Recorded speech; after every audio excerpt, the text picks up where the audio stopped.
Field in Atlanta, Georgia. The New York Mets play the Atlanta Braves in the nightcap of a day-night doubleheader. Tuesday baseball is presented by Citi. And a pleasant good evening, everybody, and welcome back to Turner Field. Gary Cohen, Ron Darling with you as the Mets play the nightcap of their day-night doubleheader. Today is Young Guns Day for the Mets. Matt Harvey made his 25th start of his career this afternoon. Zach Wheeler goes tonight. Harvey's 25th start might have been his best of all. He was magnificent for the first 7 innings against Atlanta. You know, I've always tried to hold judgment because you want to see a guy pitch an entire season. Well, I'm off that.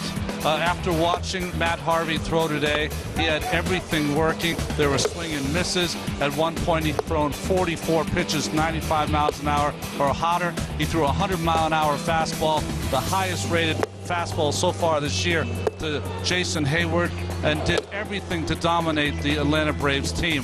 It was a lesson in watching someone on top of his game go after hitters, and there were some really funky swings by the Atlanta Braves for the time he was in there. A career-high 13 strikeouts for Harvey. He held them hitless for the first 6. The no-hitter was broken up on a scratch single in the 7th inning. He ran into trouble in the 8th. Bobby Parnell came in for a 4-out save, and the Mets won 4-3. And so now the bar has been set rather high for the party of the second part, and that is Zach Wheeler, the 23-year-old who was born in the suburbs of Georgia.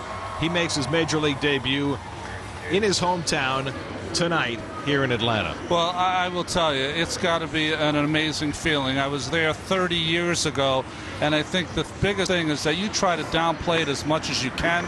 You try to feel it's like it's any other start, but when you're starting in your hometown, you're starting for your first major league start in a big league uniform.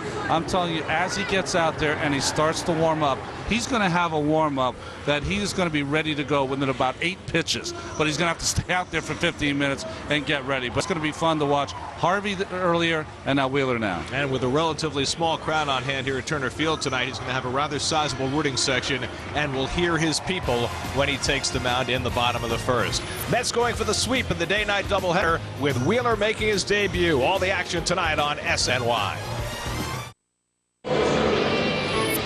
New York Mets baseball on SNY is brought to you by Citi, proud sponsor of the New York Mets. By This Is the End, now playing in theaters. By Parts Authority Auto Parts Superstores, where the answer is always yes. By LIU Brooklyn, you know you're good, now find out how good. LIU Brooklyn, find out how good you really are. By Bud Light Lime, summer is calling. And by Infinity, luxury cars that deliver inspired performance.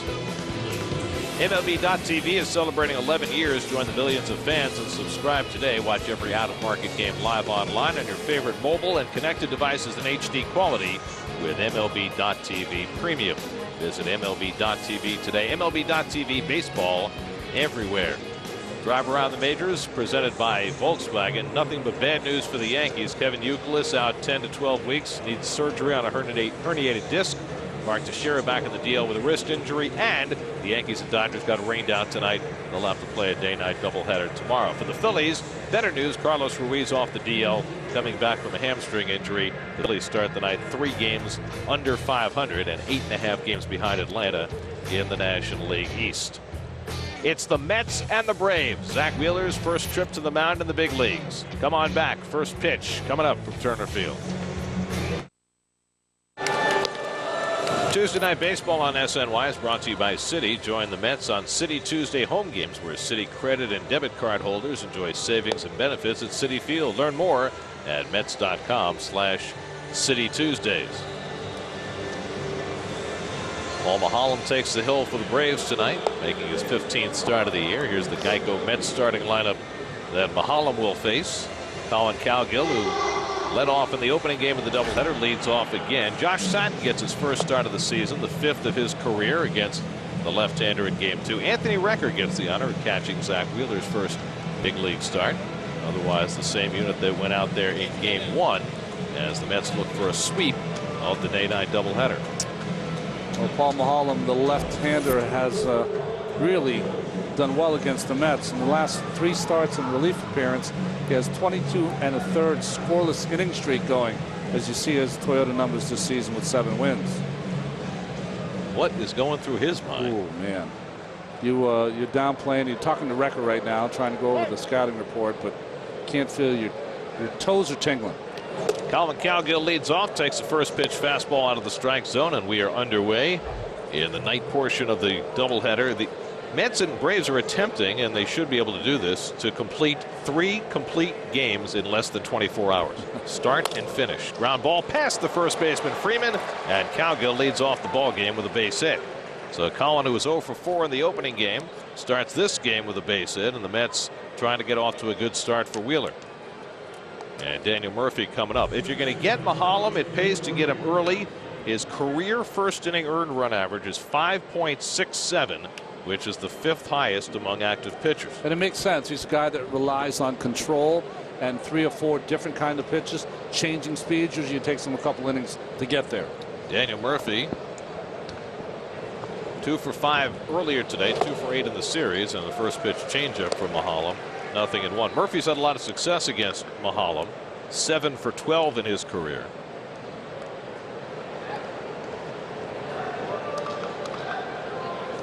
Paul Mahalam will turn 31 years of age next week. Former first-round draft pick by the Pirates. Came out of Mississippi State in 2003. Got off to a fast start in his career with Pittsburgh. Went to Chicago, and the Cubs got him last year right before the trading deadline from the Cubs. The Braves got him along with Reed Johnson for a couple of minor leaguers.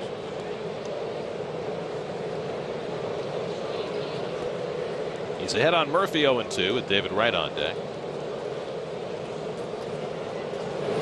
And he misses away. 87 miles an hour. That's about where he'll be with his fastball tonight. About 10 miles an hour less than we saw in the first game of this doubleheader from Mr. Harvey. And at times 12 or 13 miles slower. Harvey got one pitch at 100.1 miles an hour, which we are told is the hardest pitch thrown in the major leagues this year, which is stunning to me because you got Aroldis Chapman in Cincinnati who used to be clocked at 103, 104, but apparently not so far this season.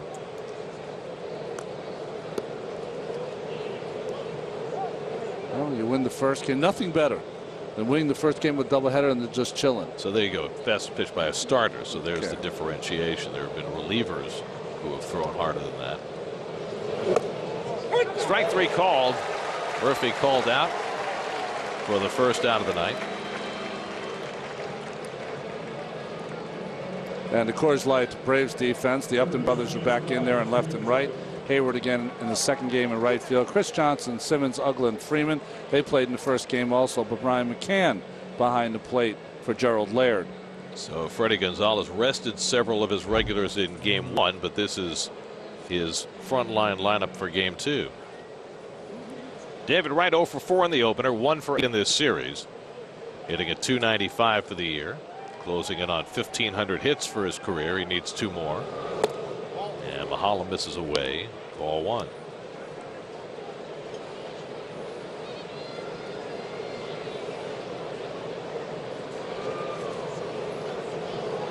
Assuming David gets his 1,500th hit fairly soon, he will have a .300 batting average at the time of his 1,500th hit for his career.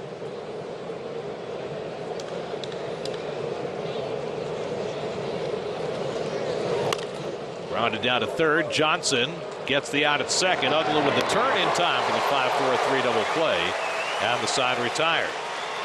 Mahalam works around an opening hit, and now it's Zach Wheeler's turn, his first big league pitch. We've got breaking news on the New York Mets. There are reports that it would be pitching prospect Zach Wheeler. I'm looking forward to it. Everybody seems, like good people here. It's a new start. The deal appears to be Beltran plus cash to the Giants in exchange for Zach Wheeler. I'm really excited. Everybody's excited because he's a prospect. You look down the road with that arm and that stuff, he could be a good pitcher for a long time. It was July the 8th of 2011 that the Mets made the trade with the Giants, sending Carlos Beltran to San Francisco for Zach Wheeler. And now 23 months later, the wait is over, and Zach Wheeler makes his major league debut. I can say I share one thing in common. I didn't realize it until that piece, was that I was the #1 pick that was traded on early on, traded to another organization, and sometimes it helps your development because you're with some new eyes upon you. ready to go. The Georgia native pitching in his home state. Andrelton Simmons, his first batter. And his first pitch off the outside corner at 96 miles an hour for ball one. Simmons 1 for 8 in this series, hitting at .242 for the year. Jason Hayward and Justin Upton to follow against Wheeler. Wearing number 45 in tribute to his brother Adam, who pitched in the Yankee organization. And it's a pretty good legacy that number 45 has in Mets pitching circles. From Tug McGraw to Johnny Franco to Pedro Martinez, 45 has been worn proudly by Met pitchers. Pretty small glove for a pitcher. And there's his first strike at 97. 2-1. Boy, easy gas, right? 6'4", 185 pounds. Got that lanky frame. Hides the ball well. Explosive fastball. And now just trying to keep the butterflies from overwhelming him. 2-1 to Simmons. And that one sails outside. 3-1. Anthony Recker is catching Wheeler in his first start. There are his parents, Barry and Elaine. They look calm. I don't know how they can be. You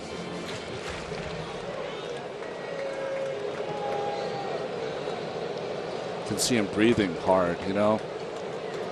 Simmons taking all the way, and he walks. So Wheeler walks the first man to face him. You know what's interesting to see there with Simmons is that he's faking the bunting. They know that control issues could be a problem. Monday starting lineup for the Braves. This is their A lineup. Both the Upton brothers and Brian McCann sat in game one. Braves have hit more home runs, but also struck out more times than any team in the National League. Here's Jason Hayward, 3 for 8 in this series. It was his infield dribbler that broke up the no-hit bid by Matt Harvey, leading off in the 7th inning this afternoon. All fastballs so far from Wheeler, trying to find the strike zone. In a publication that I usually read about that concerns the umpires and rates the umpires, Paul Schreiber, who's behind the plate, is rated one of the umpires as the smallest strike zone in the National League. I mean, in baseball. First game, home plate umpire Eric Cooper more liberal in calling strikes. 2-0 to Hayward. So 7 pitches from Wheeler, 6 of them out of the strike zone, and the Mets captain will go to the mound to try and calm the nerves of his 23-year-old rookie pitcher, and he just made him smile. Got a smile out of him. That way, David. Paul Schreiber, who didn't work in game one, has the plate in game two. David Rackley, the fill-in umpire, has first base. Jeff Kellogg, the crew chief, at second, and Chad Fairchild is at third. A walk to Simmons, a 2-0 count to Hayward with Justin Upton on deck. Wheeler just trying to settle in. Very high strength at 97, 2-1. And he is living very comfortably at 96, 97 miles an hour. What was it his minor league pitching coach Steve Klein told him? Don't look up. You might get dizzy. We just want to get that first out. That is it. 2-2 to Hayward.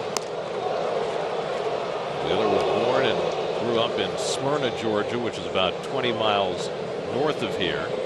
And then when he was in 8th grade, they moved a little further out west to Dallas, Georgia, which is about 40 miles away. And he's got groups here from both of his youthful communities. There goes Simmons, the pitch low and in, and no chance for Recker. Simmons got too big a jump. Pitch was ball 3 to Hayward. Well, the little subtleties of pitching at this level is holding runners on. Big jump by Simmons. Also, Recker didn't really get a handle on this. Down and in, but holds the throw. See, he never had a handle on the baseball. The book on Wheeler is that he actually holds runners pretty well, but I think that's the last thing in the world he's thinking about right now. Just trying to get an out. 3-2 on Hayward with Justin Upton on deck. 98, and Hayward fouls it back.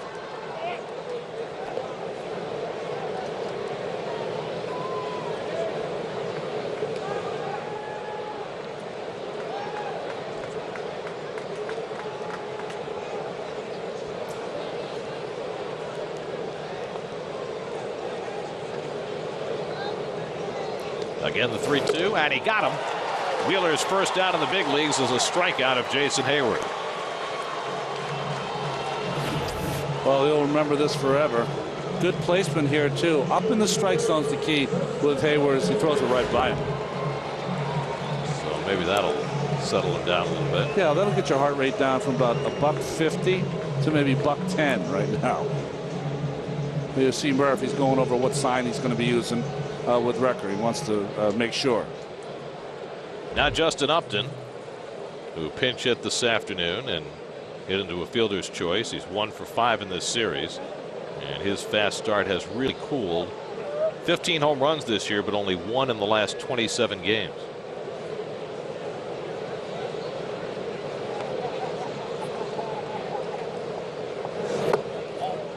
First breaking ball by Wheeler, and it's low for ball 1. For 2 different breaking balls. Yeah, he's got a little slider that he uses to get in the count, throw for a strike, and a wipeout curveball that he has. That's his best breaking pitch. Came from the Giants organization with the curve. The slider, more of a recent addition. 2-0 to Upton with Freddie Freeman on deck. You're catching this young man right here if you're Recker. You know, you like to move in and out. Don't move as far. You know, take more of the center of the plate. Let the natural movement of his fastball move to the corners.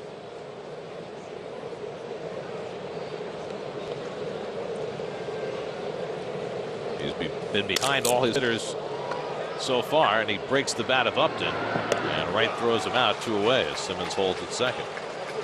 So he claims his first broken bat of his career. The Lexus defense for the Mets. Caldwell gets a start again in the second game. Lagares and Bird. Wright, Quintanilla, Murphy, and Satin on first base. This is his 5th start, I think, in the major leagues. And Anthony Recker. So now Freddie Freeman, who was the hero of last night's game, actually ended at 1:23 this morning. Took an 0-for this afternoon, 3 for 7 in the series. Batting with Simmons at second and 2 out.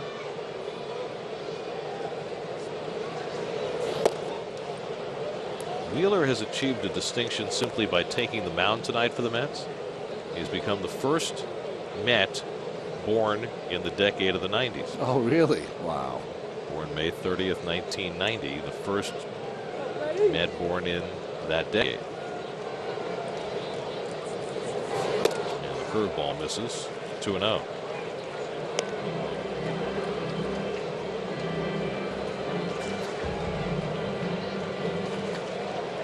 Command has been the issue all along with Wheeler this season. Pitching at Las Vegas. 69 innings, 61 hits, 27 walks. And he's behind on Freeman 3-0. Freeman's a guy that usually is swinging 3-0. I don't know if he could be swinging here with the control issues that Zach has had here. B.J. Upton would be next. Wheeler's already walked 1 and struck out 1 in the inning. Behind on Freeman 3-0. And he sails 1 for ball 4. So 2 walks in the inning, as Wheeler still having trouble settling down. And he'll face B.J. Upton with 2 on as Recker goes to the mound for a conversation.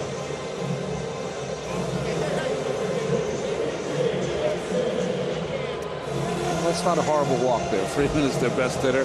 Upton so far this year has had many holes. Upton's 0 for 4 in this series. Pinch hit in the opener today, hitting just 164 for the season.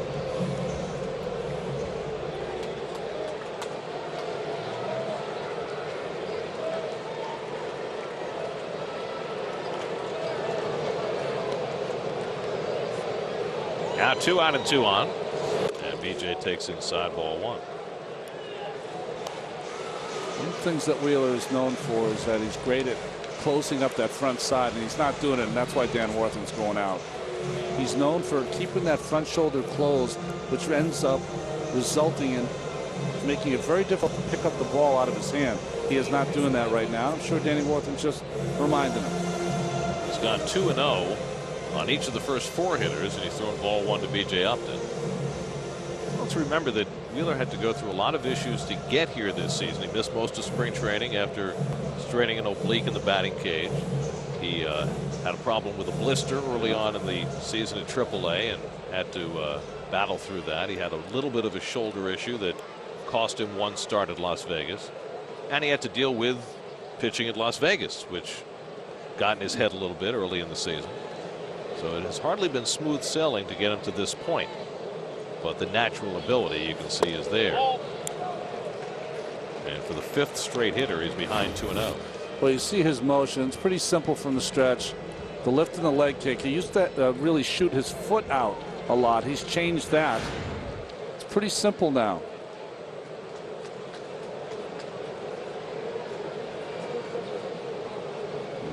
Behind on B, Upton 2-0. And it's dribbled foul. So Upton looking for a pitch to hit on 2-0. Barely got a piece of that. Thank you for that gift, right? Well, that's the kind of season it's been for B.J. Upton. Signed the biggest free agent contract in Braves history, 5 years, $75 million. And it has not worked out so far. 22 pitches deep in this opening inning.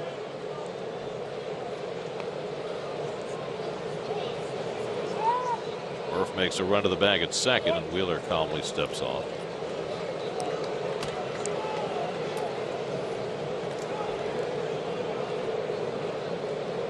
Simmons at second, Freeman at first with 2 down.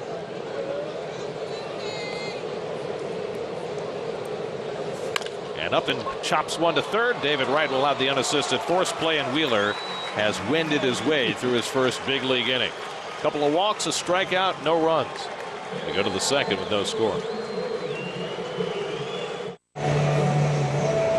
Second inning with no score. Marlon Byrd will lead off against Paul Maholm. Well, I guess Zach Wheeler can breathe now. He was getting a little ashen out there, but it happens. Terry Collins was talking about being the manager for Zach Wheeler's first inning, and he said that first inning is like none other. Yeah. Just waiting for him to exhale. So now he's able to do that. We'll see what transpires from here. Byrd had a couple of hits in the opening game today, 2 for 7 in this series. And he takes a strike from Maholm. The Mets have faced Maholm a lot. 12 starts in his career against the Mets. But it gives you an idea just how inexperienced this Mets team is. There are only 3 hitters in the lineup today who've ever faced Maholm before. Byrd is one of the 3, along with Murphy and Wright. No, would allay some of those fears that Wheeler's going through is score some runs. That'd help too. Well, it's a team-wide plaint for the starting pitchers for a Mets team that has really struggled to score. 1-2 now to Byrd. Josh Satin on deck, and then Anthony Recker against Maholm in the second. Maholm's status as a starting pitcher, along with a couple of others, is certainly at issue right now. The original plan for the Braves in this doubleheader was to have Brandon Beachy, who's coming back from Tommy John surgery, pitch one of the games in the doubleheader. But Beachy had a little bit of a setback, not considered critical at all, but he'll be back fairly soon. And somebody from what has been a very successful Braves rotation is going to wind up in the bullpen. Now, Chris Meddle has the most experience relieving, but boy, the way he has pitched the last year and a half, it's hard to justify taking him out of the rotation. Maholm's only relieved once in his career, and that was against the Mets. He was successful. He was. But it was only once. 2-2 to Byrd, and high ball down right field line, foul. Well, you know, when Maholm first came up, his running mate in Pittsburgh was Tom Gorzelani, a fellow left-hander, and Gorzelani late in his career now has found home as a relief pitcher. Well, they thought that they would really have quite a nucleus there with Gorzelani, Maholm, and Zach Duke when he first came up, the 3 lefties. Well, 2 of them wound up being relief pitchers in Washington. And here's Maholm pitching for the Braves. Well, he got ahead on Byrd, 2 strikes. Now he's run the count full. Cleveland's had a pretty good run here the last few weeks. It's been pretty much all or nothing, home runs and strikeouts. 8th pitch of the at bat coming from Mahalam. And a line shot, base hit. So the Mets have a leadoff hit for the 2nd straight inning. Now during every Mets game you can get interactive with SNY Game Day on SNY.TV, featuring pitch-by-pitch coverage, player cards, and in-depth stats. Check out SNY Game Day during every Mets game, now on SNY.TV, your online home of all things New York sports. Josh Satin getting the 2nd game start at first base. Lucas Duda went 0 for 2 with a couple of walks in the opener. Just the 5th career start for Satin, who had a really good year at Las Vegas before being called up. And he checks the swing, and it's a strike. Satin's 0 for 3 so far in the majors this year, but he was hitting .305 in AAA with 9 home runs. Enjoying the thin air and hard fields in Las Vegas. Bird no threat to run. He has not stolen a base this year. Satin takes wide. Josh is 28 years old, out of Cal Berkeley, trying to find his footing, getting an opportunity with the reshuffling that the Mets did last week.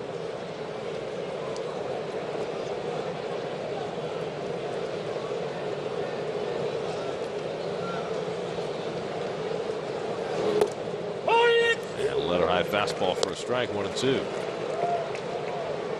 Satin so far is having trouble pulling the trigger on fastballs. Anthony Recker on deck. Sometimes that seems like a sport-wide phenomenon.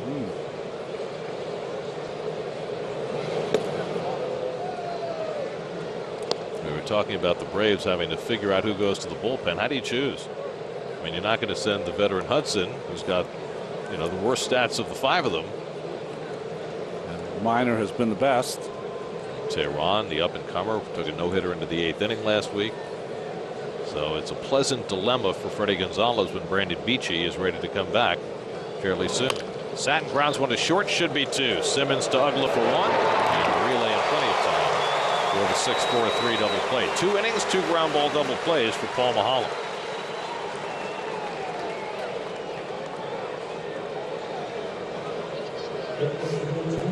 Mahalam's always been a ground ball pitcher. He's one of only 8 ERA qualifiers this year who's recorded at least half his outs on ground balls. And that's a nice thing to have when you throw 86 miles an hour. 2 out and nobody on for Anthony Recker. Here's Tim Hudson, who pitched a fine game last night. He's pretty good at getting ground balls also. Well, he hasn't won in 8 starts now, but off what we saw last night, it was a good curveball by Mahalam. Off what we saw last night, he's about ready to break through.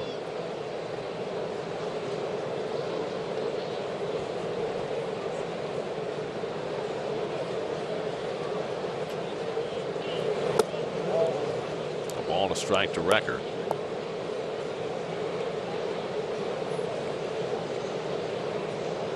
Ever recall 3 games in such a short period of time? Do you? I don't. I mean, not since I've been doing the games with you. Here now, it's our 8th year. I remember back Chipper Jones hanging out in the stands with Zach Wheeler's parents. Zach and Chipper have encountered each other a few times. I think they have the same agent. So that's nice. Don't get too close. Strike 3 call. Record caught looking. 2nd strikeout from Mahalam. Zach Wheeler heads back to the mound for the bottom of the 2nd with no score. It wasn't the going to the office and they tell me and come out and everybody's all excited or nothing like that. But, you know, like I said, you know, they told me I had one more start. And, you know, after that, Wally told me that, you know, I was going up and just congratulations. And, you know, after that, I hung around for a few more days and sort of got to soak it up, I guess. First pitch curveball by Wheeler to start the 2nd inning, and he gets it over to Brian McCann. His first pitch strike after falling behind his first 5 batters, 2-0. And McCann rifles one foul. 0-2. McCann pinch hit in the first game today and struck out in the 8th inning. Uggla and Johnson to follow. 0-2 from Wheeler. Struck him out. 96-mile-an-hour fastball, and Wheeler has his second strikeout. A little different pitcher here in the second inning. First pitch curveball, fastball in, fastball up. His first career Cholula. You don't forget that. I'm sure it'll be on his mantelpiece. Jason Hayward, first strikeout, and then Cholula on the McCann pitch. 1 out and nobody on. Now Dan Uggla, 2 for 6 in this series. Trying to get his batting average closer to 200. He's up to 192, and he drives one to deep left center. Cowgill back deep in the gap. It's over his head and up against the wall. And Uggla into second base with the first hit given up by Zach Wheeler, a long 1-out double. Only the 3rd double of the year for Dan. Shocking. First pitch, fastball hitting. That is Dan Uggla's MO, and he gets it.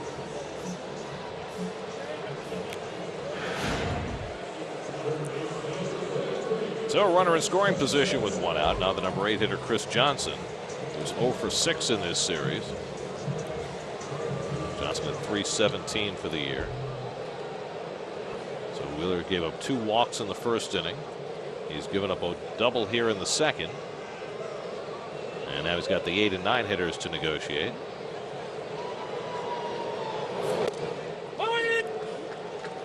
And definitely looking sharper with his command here in the second.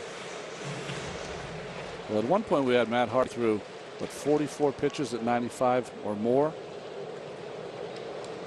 Well, every fastball Wheeler has thrown has been 95 plus. Yeah. Golfed foul. 0-2. That was a good slider there from Zach. Kept it down. Not a big break, just a little one, but down, and that's the key with Johnson, who's a high ball hitter.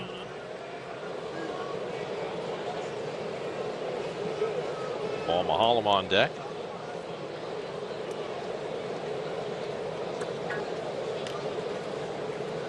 Wheeler's throwing all strikes here in the second.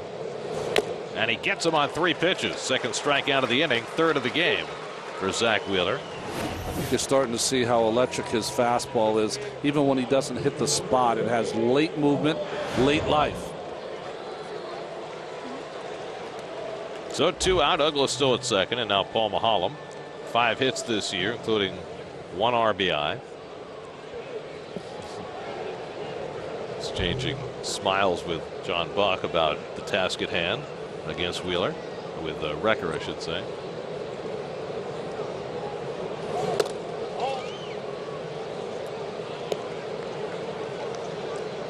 Wheeler wanted that pitch. Those are the kind of close pitches you're not going to get from a home plate umpire, Paul Schreiber. Is it a strike? Yeah, I think he made the right call. It was a little outside. Just a little bit of run away. I mean, that's about as easy a 96 as you're ever going to see. I mean, it's just one of the things he does, and people have told me, is that he stands real tall. He gets that nice downward angle on the baseball.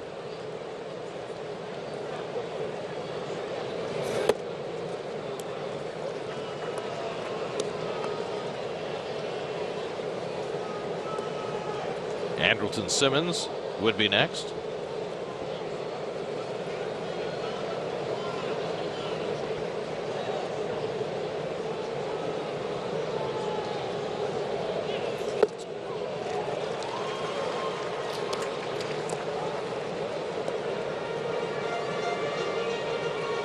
Two and 2 to Maholm with Uggla at second and 2 down.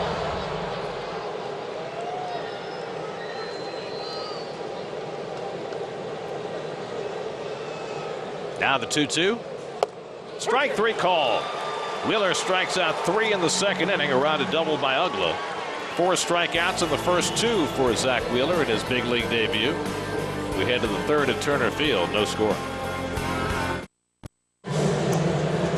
Get to Citi Field Sunday, June 30th for David Wright Bobblehead Day, presented by Verizon. The first 25,000 fans in attendance will receive a limited edition David Wright All-Star Bobblehead as part of the 2013 All-Star Bobblehead Series.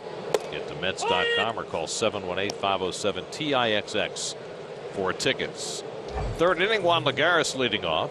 Mets have had leadoff hits in each of the first 2 innings, both erased on double play grounders. Lagares 1 for 7 in this series. And chops one toward third, a foul ball. 0-2. It'll be Lagares, then Omar Quintanilla and Zach Wheeler here in the top of the third against Paul Maholm, who's now thrown 24 and a third consecutive scoreless innings against the Mets.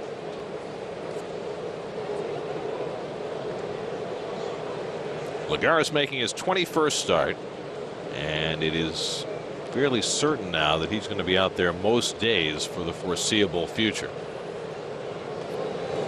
And it's going to be interesting to watch how he progresses, whether he can become a little bit more selective as he plays every day. We know he can play defensively. He's great defensively. We've seen him lay down a bunt here and there. That's a good part of his game. But he's just going to have to lay off the pitches in the dirt. That's going to be the key for him. And his balance, I think, as balance at the plate is something that is alarming.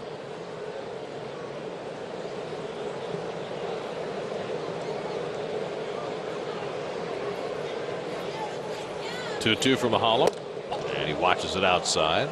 Full count. Lagares has drawn only 2 walks. He's had 81 at bats so far. Second full count for Maholm tonight. And Lagares pops one up. Freeman trying to get there. So is Hayward, and Hayward gets there in foul ground. 1 away.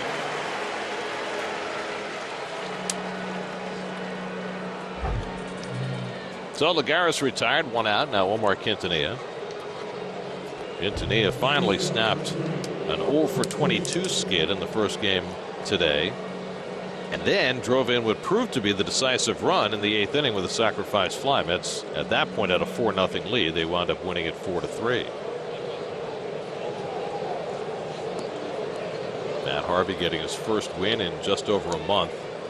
As dominant as you can be for the first 7 innings of that game. Struck out 13 before tiring in the 8th. Wound up being charged with 3 runs, although the first 2 hits against him were both of the scratch variety. He only gave up 3 hits in the game. Zach Wheeler on deck, getting ready for his first big league plate appearance.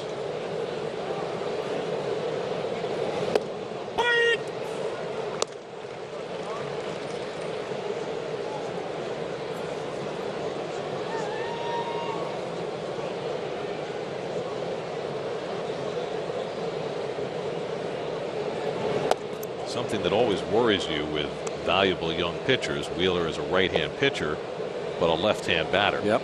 And even watching him in the on-deck circle, he's got that pad on his right elbow.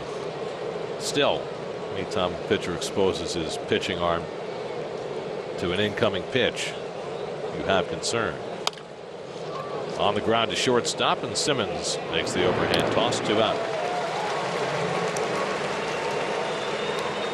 For pitchers, those elbow guards, when you have a pitcher like Wheeler, they're issued by Lloyd's of London. Well, this year he was 3 for 10 at the plate. Lifetime in the minor leagues, just 27 at bats, 4 out of 27, 148 career average. And he's got to face a left-hander in his first major league at bat.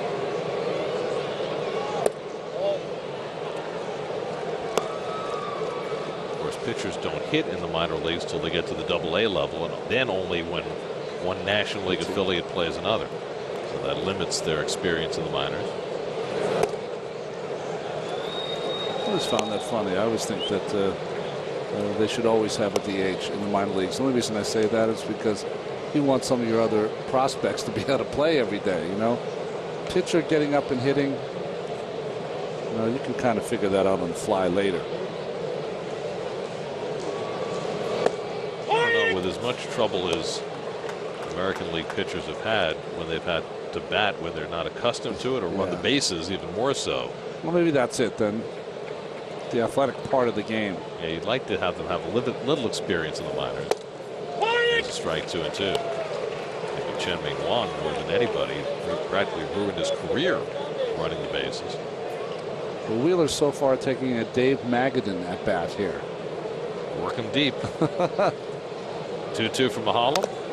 His first swing. And he manages to get it off the handle foul. He's got a good swing. Very athletic swing.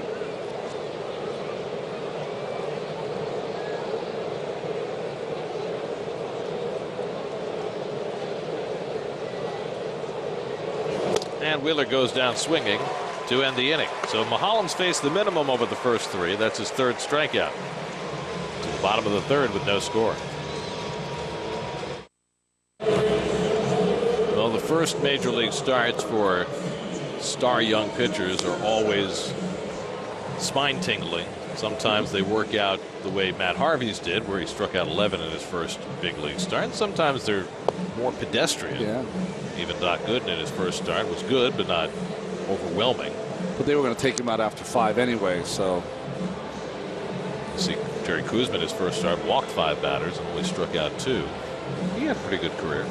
Yeah, I guess he did. Top of the batting order, Andrelton Simmons leads off against Wheeler. Wheeler walked a pair in the first inning, but then settled in nicely in the second and struck out 3 batters. 2 walks, 4 strikeouts. First time through the order for Zach. Simmons walked and stole a base first. And he takes a breaking ball low for ball 1. Jason Hayward, Justin Upton to follow in the home 3rd inning. Mets trying to lay the foundation for what they hope will be a dominant pitching staff for years to come. With Matt Harvey pitching the opener today and Zach Wheeler the nightcap. This is what you dream of as a baseball fan, finding that 1-2 punch. And how cosmic that they happen to be pitching on the same day. Because after all, how often do you play doubleheaders anymore? And here these 2 guys are who seem like bookends. Wow. Pitching on the same day.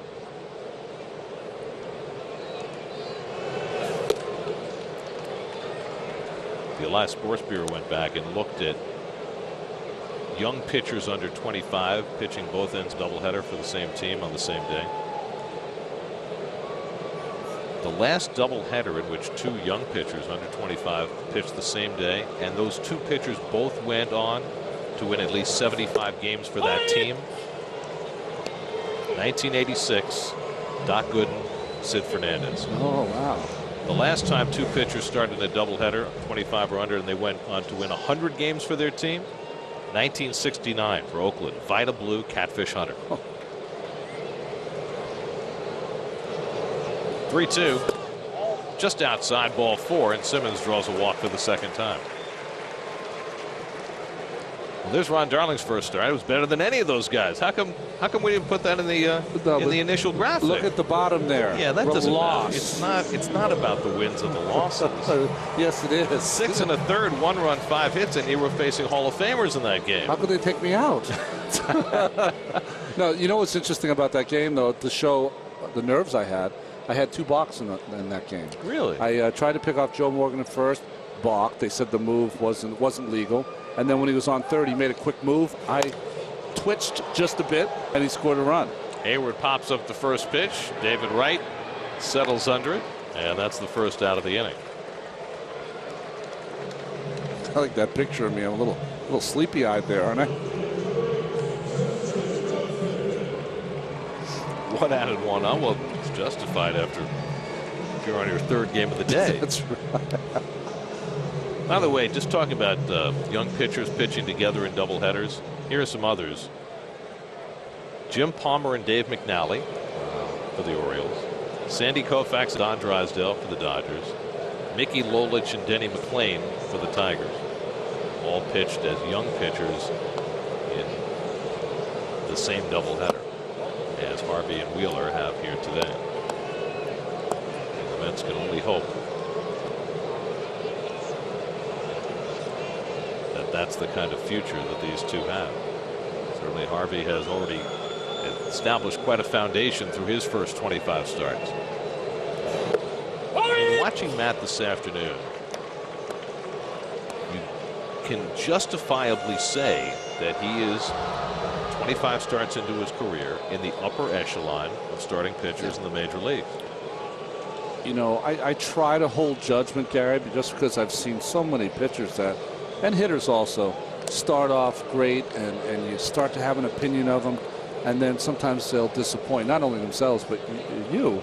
And but the thing is that Harvey I put in the class of Clayton Kershaw. You knew after 25 starts this guy's legit. He's gonna be great. That's where Harvey's at. 1-1 curveball in for a strike to Upton. 1-2. Well, 2 breaking pitches for strikes in this at bat. Very nice. You know, some guys it takes a little longer. I mean, Justin Verlander was not Justin Verlander his first couple of years in the big league. Harvey's been Justin Verlander right from the start. That's right. 1-2 from Wheeler, and Upton takes it low. 2 balls, 2 strikes. Max Scherzer, who's 10-0 now, took him a couple of years just to find his way. Saw a stat today. Scherzer in his last 33 starts for the Tigers is 21-3. It's a good team he pitches for, too. Yeah, that's right. 2-2. Just off the corner, so another full count for Wheeler. Well, certainly Sandy Koufax is the classic case of a pitcher who took a while. It took him half a dozen years before he figured it out. Then he became maybe, for a 5-year span, the best pitcher of all time. 3-2 with 1 out. Simmons at first. He stole a base in the first inning. He's running. Strike 3. Recker's throwing a hop, and it gets through Murphy into center field. The throw by Lagares to third, and it goes off Wright's glove and trickles away. And Simmons is safe at third base. Upton struck out for the second out. Recker's throw gets through Murphy. Then they had a shot at him at third. But Lagares' throw skipped away off Wright's glove. Even though it's just one hopper, this should be out at second base. Murph not able to come up with it. I think if they've thrown out Simmons at third base, Wright can't handle it. They might have called obstruction on Murphy. Except that the second base umpire had given a safe sign on the obstruction, because that was my thought too. Yeah, okay. But they absolved Murph. So it's a stolen base for Simmons.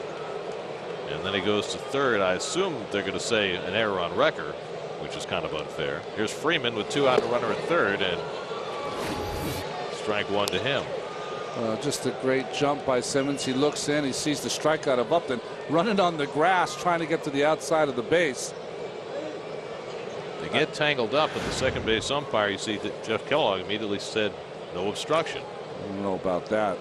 Murph for a while there looked like he was trying to help him up. Murph's in the middle of the action. And that. Trying to make it look like he was helping him up while he was pinning him down. Hold me back. Hold me back. Freeman walked on 4 pitches his first time up. Reds have a runner to third base for the first time. 2 balls and a strike to Freeman. And that gets Zach talking to himself. Advising himself on his mechanics.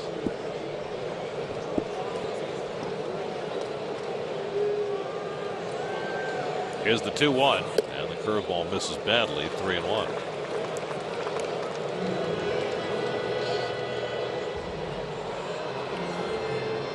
Well, he pitched carefully to Freeman his first time. Now on 3-1. We'll see if he's just as careful with B.J. Upton on deck.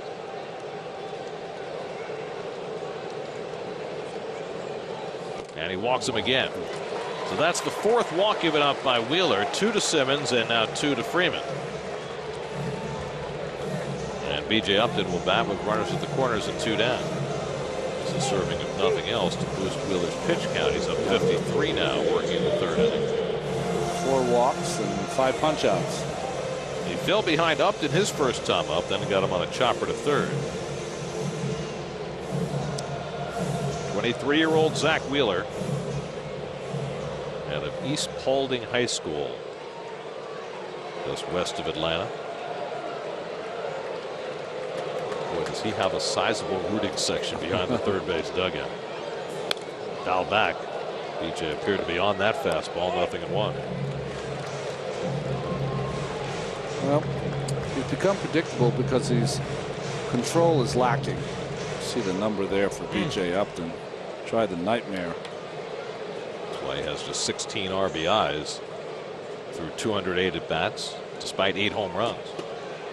First and third and 2 out, and that misses outside. 1-1. Well, Smyrna is where he was born and raised. Dallas is a little further west past Powder Springs, over his left shoulder. And that's where he went to high school. And where he lives today, lives with his brother. Yeah. He's got 2 brothers, older brothers, Adam, who pitched in the Yankee organization and had to pack it in after 4 years because of arm trouble, and Jacob. And Zach has given tremendous credit to both his brothers for teaching him and inspiring him. I love the geography lesson. We're doing it all here, right? Nice. Or like Rand McNally. Here's the 1-2. And curveball misses. 2-2 to Upton.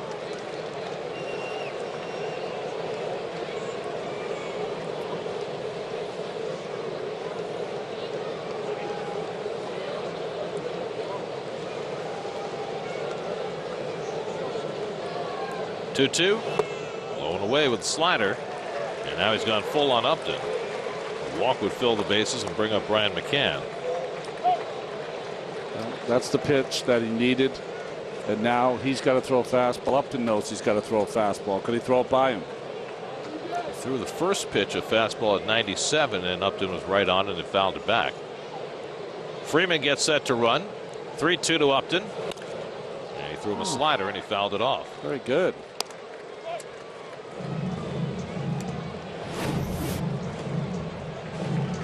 Stays on the inside part. That's the reason that Upton was able to foul it off.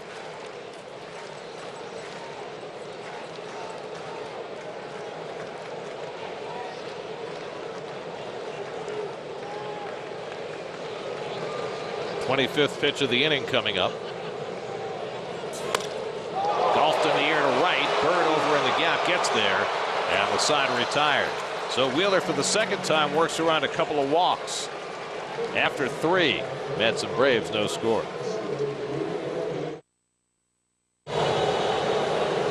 Tomorrow, get a breakdown of today's Harvey Wheeler pitching double feature, plus heated debate on all the top New York sports stories of the day on Loudmouths, presented by Caesars Atlantic City, now at a new time, tomorrow at 5:30, only on SNY.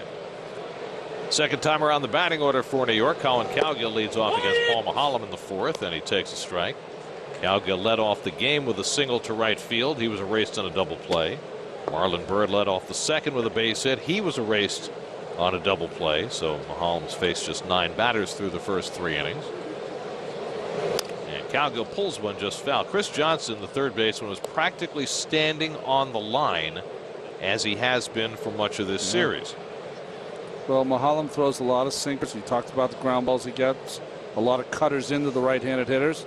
They're more apt to pull it, so he's going to play the line. It's almost as though every inning is the late inning. Yeah, that's right. For where Chris Johnson is positioned.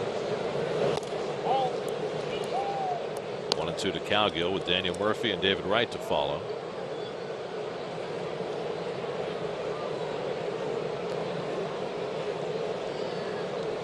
Cowgill had not started a game since returning from Las Vegas. Now he started 2 in 1 day. Slider in the dirt, 2-2. It's amazing when you look at pitchers how different 2 pitchers can be who are trying to do the same craft, and that is get 27 outs at some point. It seems to be a labor for Maholm to get the ball to the plate as opposed to Wheeler free and easy. Line the other way, just off the glove of Freeman, and Cowgill is 2 for 2. Now Freeman is 6'5" and needed to be about 6'5½". But Cowgill has himself a leadoff hit for the 2nd time. You know what's interesting, Gary, is that Cowgill, I think, when he gets into a bad place, he tries to pull, and both hits going to right field off Mahalam, which you have to do. He will pitch you mostly away. Well, one of the things Terry Collins talked about that Wally Backman told him about Cowgill when he came back last week, he said that Cowgill is starting to learn that he has to make contact, particularly with 2 strikes, that he can't strike out the way he was striking out when he was with the Mets earlier this year. It's just not going to work. And so those are good signs. Collin taking the ball the other way. Murphy took a call 3rd strike his first time, 2 for 9 in this series. Grounds one down to Freeman. To Simmons for 1. He has to kick the bag, and that cost him a chance for the double play. Throw was not great by Freeman, and Simmons did well to make a balletic move to get the out at second. Well, he's got the player with the backhand. He doesn't step into the throw, though. See how he leans back as he's making that throw? A nice play by Simmons. And the stretch about a foot away from the bag for Freeman. Very nice. We've seen just about everything that Simmons can do. Hands, feet. Well, we haven't seen the entire league yet this year, but he's the best shortstop I've seen. Yeah. 1 out and 1 on now. David Wright, who grounded into a double play his first time up, his second of the day. Grounded into one in the first game this afternoon. We were talking earlier about David's approach to 1,500 hits, and if he gets there as a lifetime 300 hitter with over 200 home runs in his career, the small company he'd be in among players who have played in New York. And that's the group. 1,500 hits with a 300 average and 200 home runs. Wow. Ruth, Gehrig, Ott, DiMaggio, Snyder, Mantle, Hall of Famers, all. Golfed in the air down the right field line, and over comes Hayward. 2 out. Murphy back to first.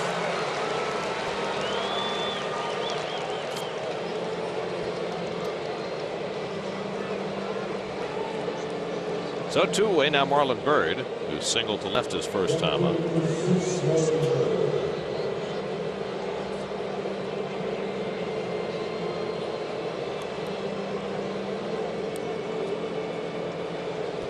Bobby Ojeda will join us in the bottom of the inning. We'll get his thoughts about what he's seen from Zach Wheeler so far. 3 scoreless innings for Wheeler, but 4 walks along the way. And Byrd takes outside ball.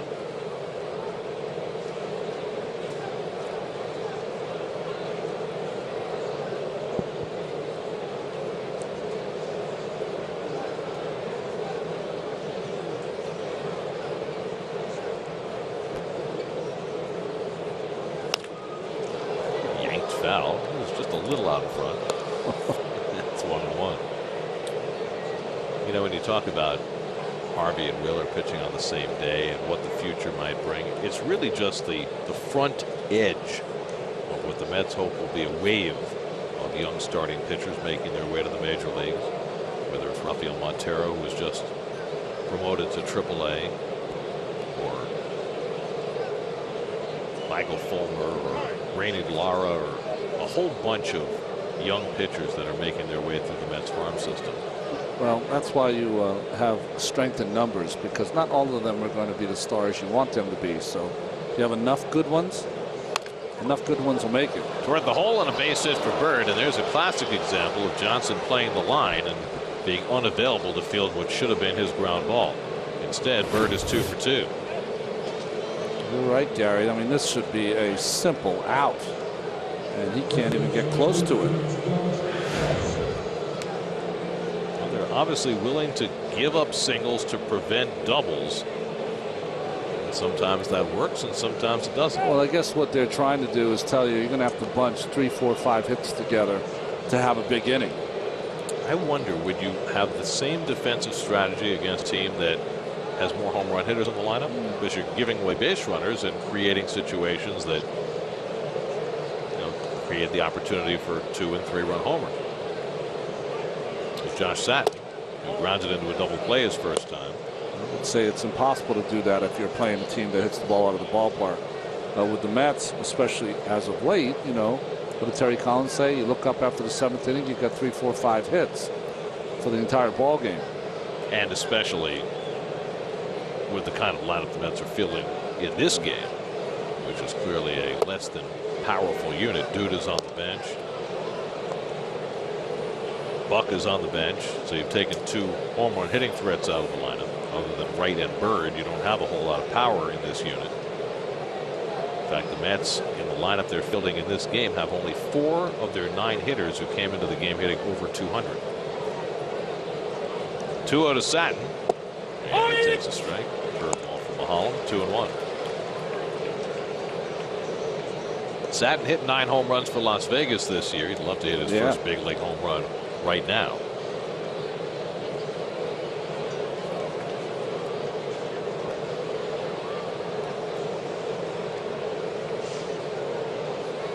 There go the runners. The throw down to third by McCann, and it hits Murphy. It's a double steal. So Murphy and Bird combined for a double steal.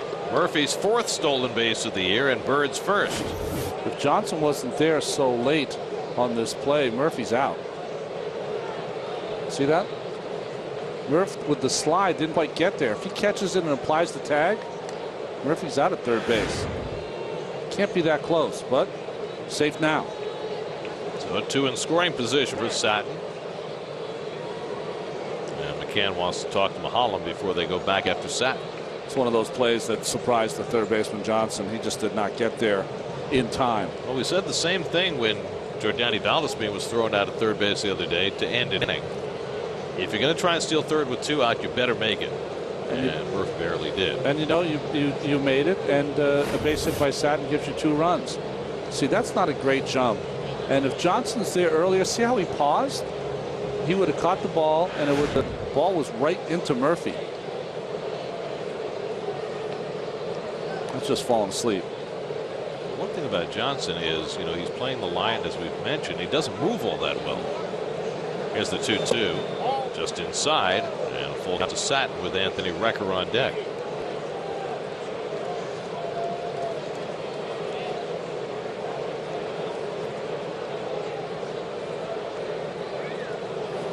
Close as you get. Satin like to hit one in between the third baseman and shortstop, get 2 RBI. 3-2 from Mahalam. Strike 3 call. Well, Satin has been called out on strikes a couple of times since being called up. There in an RBI situation. Takes a 3rd strike on a 3-2 pitch. Might have thought it was low, but punched out. Zach Wheeler has thrown out 3 zeros, but he's had to work hard for it. 60 pitches through 3 innings because he's walked 4. He's struck out 5, allowed no runs and 1 hit.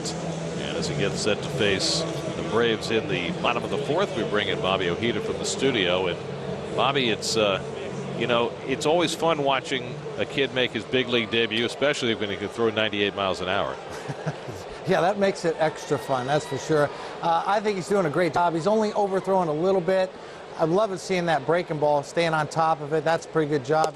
Lots going on in his head, but seems to be handling it pretty well. Hey, when Dan Warthen went out to speak to him, you have some history of doing that too with some young pitchers. What are you saying in that instance? McCann flies one to shallow center, and Lagares comes on to get it. Well, at that time, you know, Sam, remember we used to hear the same guys, Ronnie, when we're struggling. Oh, you're all right, kid. Just get it over the plate. You'll be fine. Slow it down. You got it. You know, the same cliche after cliche. But really, it's the respite from the game pace that sometimes helps us reset and find our delivery once again. It's really not so much what we say. It's just kind of taking a little time out, I think.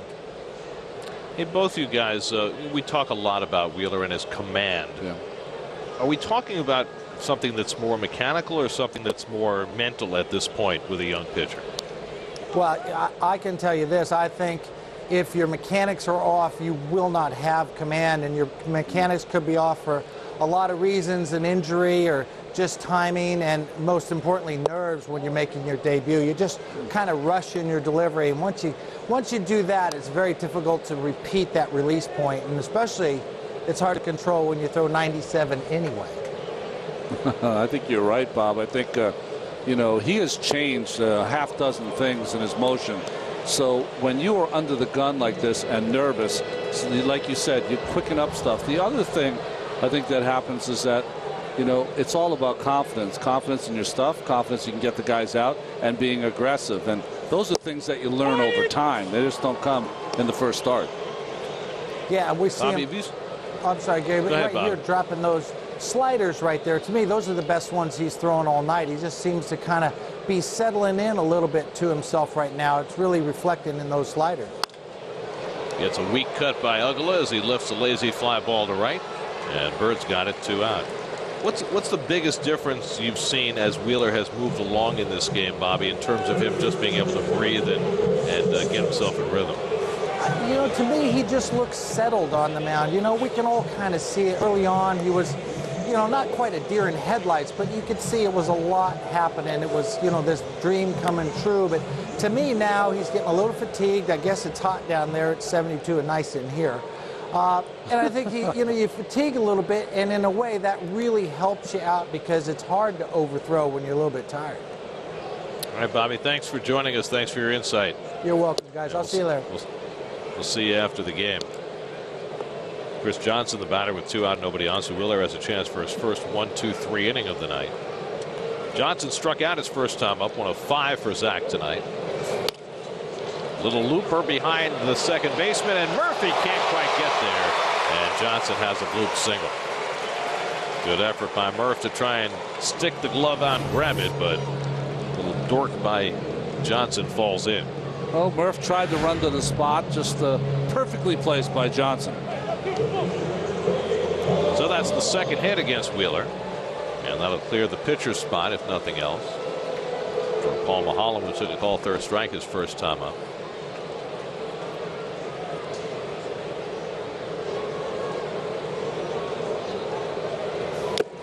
We're talking about command, Ronnie. And now there's another issue that always comes up with young pitchers when they come to the big leagues, and maybe it's not as prevalent as it used to be, but the whole idea of thinking you have to do something more at this level than you did at the last level in order to be successful. Well, that is always going to happen. I always think the most difficult part is that, you know, a lot of these young men grew up playing video baseball, right? So who do you pick when you are playing a video baseball? The best players. Well, now you start to face them for real in a stadium, having to throw pitches and get them out, and that sometimes tends to be one of the most difficult things to do. You're like, oh, I'm facing him, and I think you say take him to another level. Sometimes you think, boy, that player is so great, I've got to be perfect. I got to be right in the corners, or I'll never get him out, which is not true. 2-2 to Maholm. Just for the record, it's 72 degrees. It's a little humid, but this is the weather that Zach Wheeler grew up pitching in. That's right. And it's certainly not overwhelmingly hot, but he has expended a lot of energy to get to this point. And he strikes out Maholm for the second time. 6 strikeouts for Zach Wheeler through 4 scoreless innings.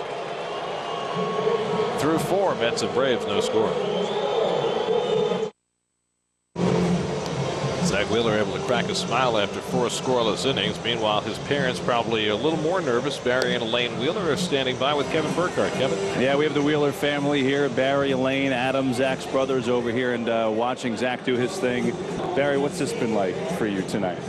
It's very emotional, but fun. It's fun to be here in Atlanta in front of all of his fans. They're loud and rowdy over there, and it's great so far, especially there's a 0 on the board after 4, so that's great. Yeah.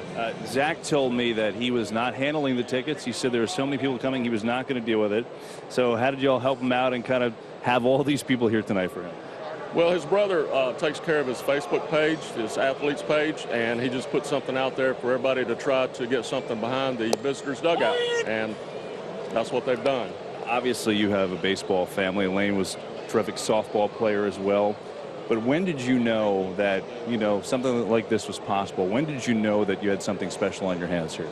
Probably not until he was about 16 years old, playing travel ball at East Cobb, and Gary Baldwin saw something in him that a lot of other people didn't at that time, and that's one of the best 16-year-old teams in the nation. And you get a lot of exposure from scouts and colleges, and it just took off from there. He loved playing basketball too. Was there ever a question for him that maybe basketball would take over a little bit more than baseball? No, I don't think it would take over. There was no question of that. He did love it. He gave it up his senior year of high school and didn't really want to, but he knew he needed to concentrate on his working out all winter for baseball. And but he loved basketball. He was pretty good. He could have played at college, some level of college. Point guard, shooting guard. Can you tell me about his game? Oh, he was a shot blocker, rebounder, and that one's off Mahalam, and still he throws out Recker. Wow. Good reaction by Mahalam, one down. Go ahead. Shot blocker, rebounder, pretty quick. He's a slow runner, but he was quick. And when he was a freshman, he could slam dunk as a freshman. Wow. Yeah, he can jump pretty good. We'll give him a little time. Maybe he could brag about his hoops days. Now, Elaine, your wife has you know, she's forwarded the talking duties onto you. But Elaine, I have to show your book here. Can I show it? So, guys, check this out. This is awesome. Since freshman year, it's kind of her own way of keeping track of Zach here. And yes, you could use a conventional scorecard, but this is kind of how she's done it. It's far away. So the bottom line is she keeps track of everything. Every pitch, every inning, pitch count every inning, strikes. She circles the outs. She's done it since she was a freshman. She debated on doing it tonight, but you got to keep the tradition going, right, Barry? Right. Oh, yes. But one last thing, you know, as you get past tonight now, just how proud of you of watching your son do this? Very proud. It's real special. You go enjoy it, and thanks for the time. Thank you. Go Mets. There you go, the Wheeler family, guys. Let's go back to you. All right, thanks to Kevin, and thanks to Barry and Elaine for spending some time with us on what is a very special night for any family as Lagares fouls off the bunt attempt. Well, that's the comebacker. Well, Kevin was interviewing the Wheelers. Recker hit that kind of off the end of the bat. And Mahalam who always finishes in a nice fielding position. Boy, that hit him on the hand. I thought it got the glove. But he's a tough kid and was able to get through it and get it out. It's almost like it was a knuckleball, yeah, and it didn't get back to him as fast as he thought it would. And it was like a change-up knuckleball back at him. Both parents were very emotional, weren't they? So they should be. 1-2 to Lagares. Chopper to short.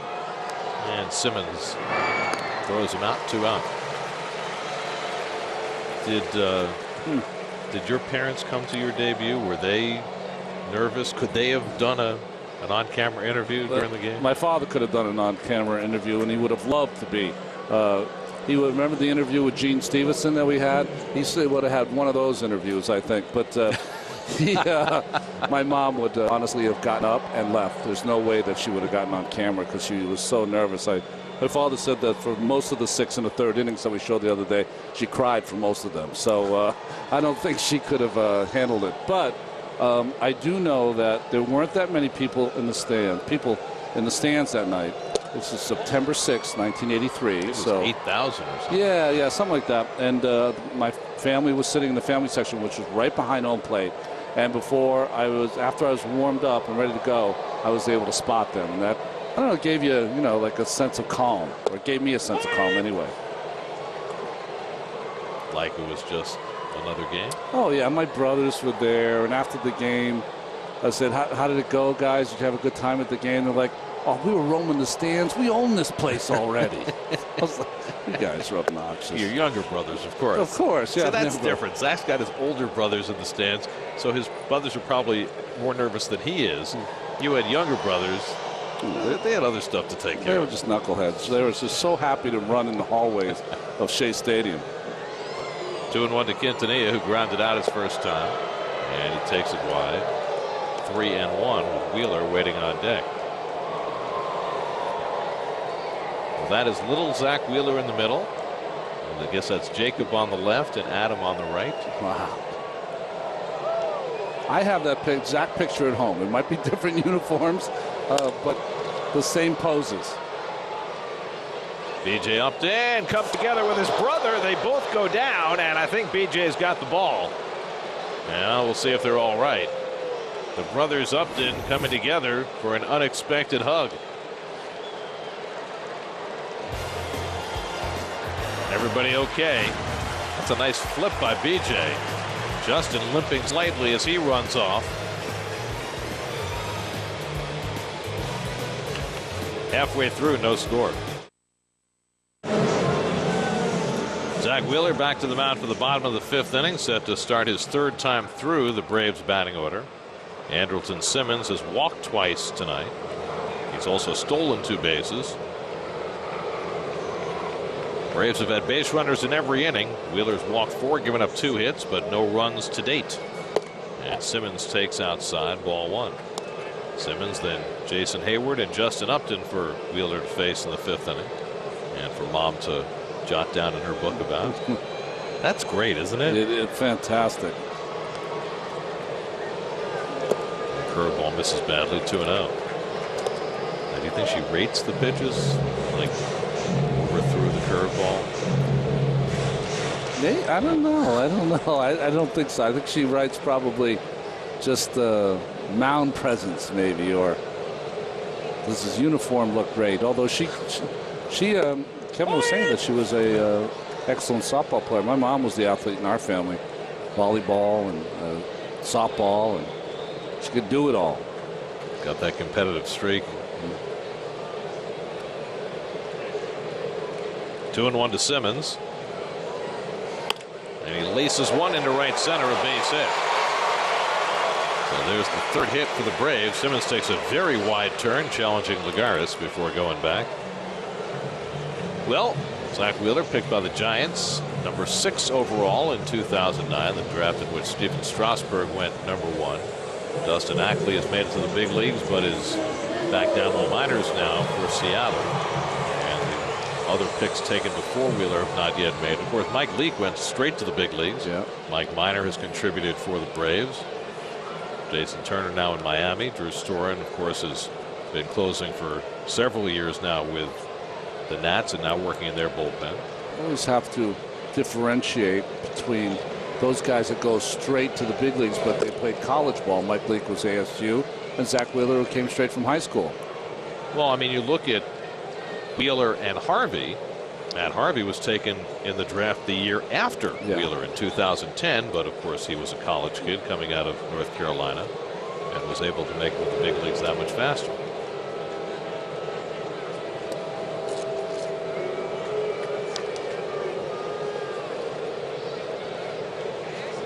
Hayward is 0 for 2. He struck out and popped up.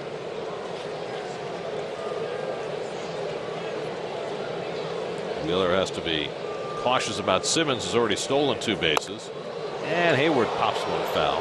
It's the first changeup we've seen. Yes, it is. You know, we were thinking about 3rd time to the lineup. Almost all the hitters have seen primarily fastballs.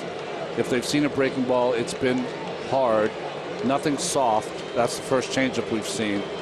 So that is going to be I'll be anxious to see how he can negotiate through this 3rd time through the lineup. He's going to have to change speeds a little bit.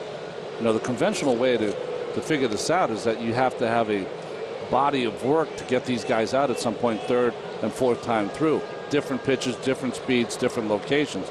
Well, none of that has been set up by Zach because of his control issues. So really it's just been all fastballs mostly. Fastball could be a double play. Murphy with the flip. Quintanilla throws him out. 4-6-3, 2 out and nobody on. So he needs an out. He gets 2. Well, change up away prior, then the fastball away. Hayward tried to pull it. Easy double play.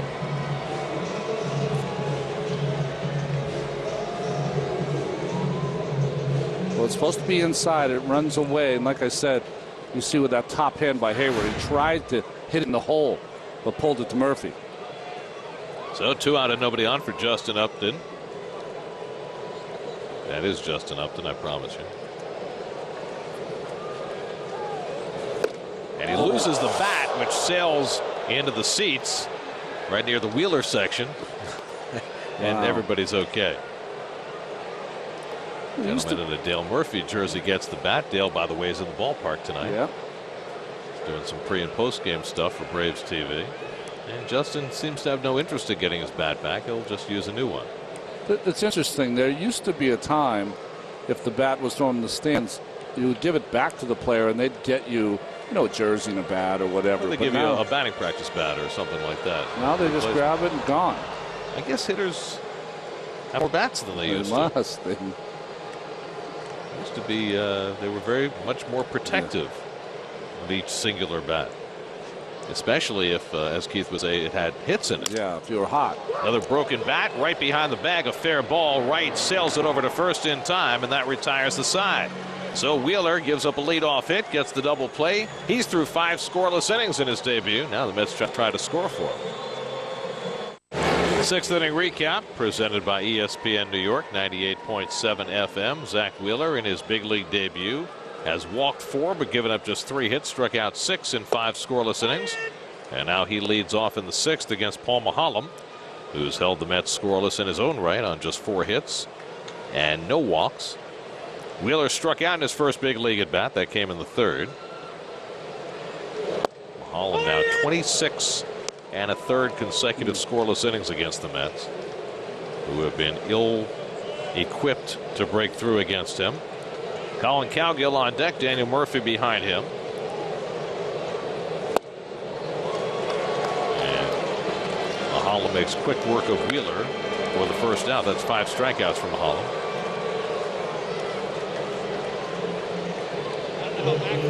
One out and nobody on. Now Colin Cowgill starting both ends of the doubleheader. Went 0 for 4 in the opener, but has singled twice to lead off innings in this game. Both times hitting the ball to right field.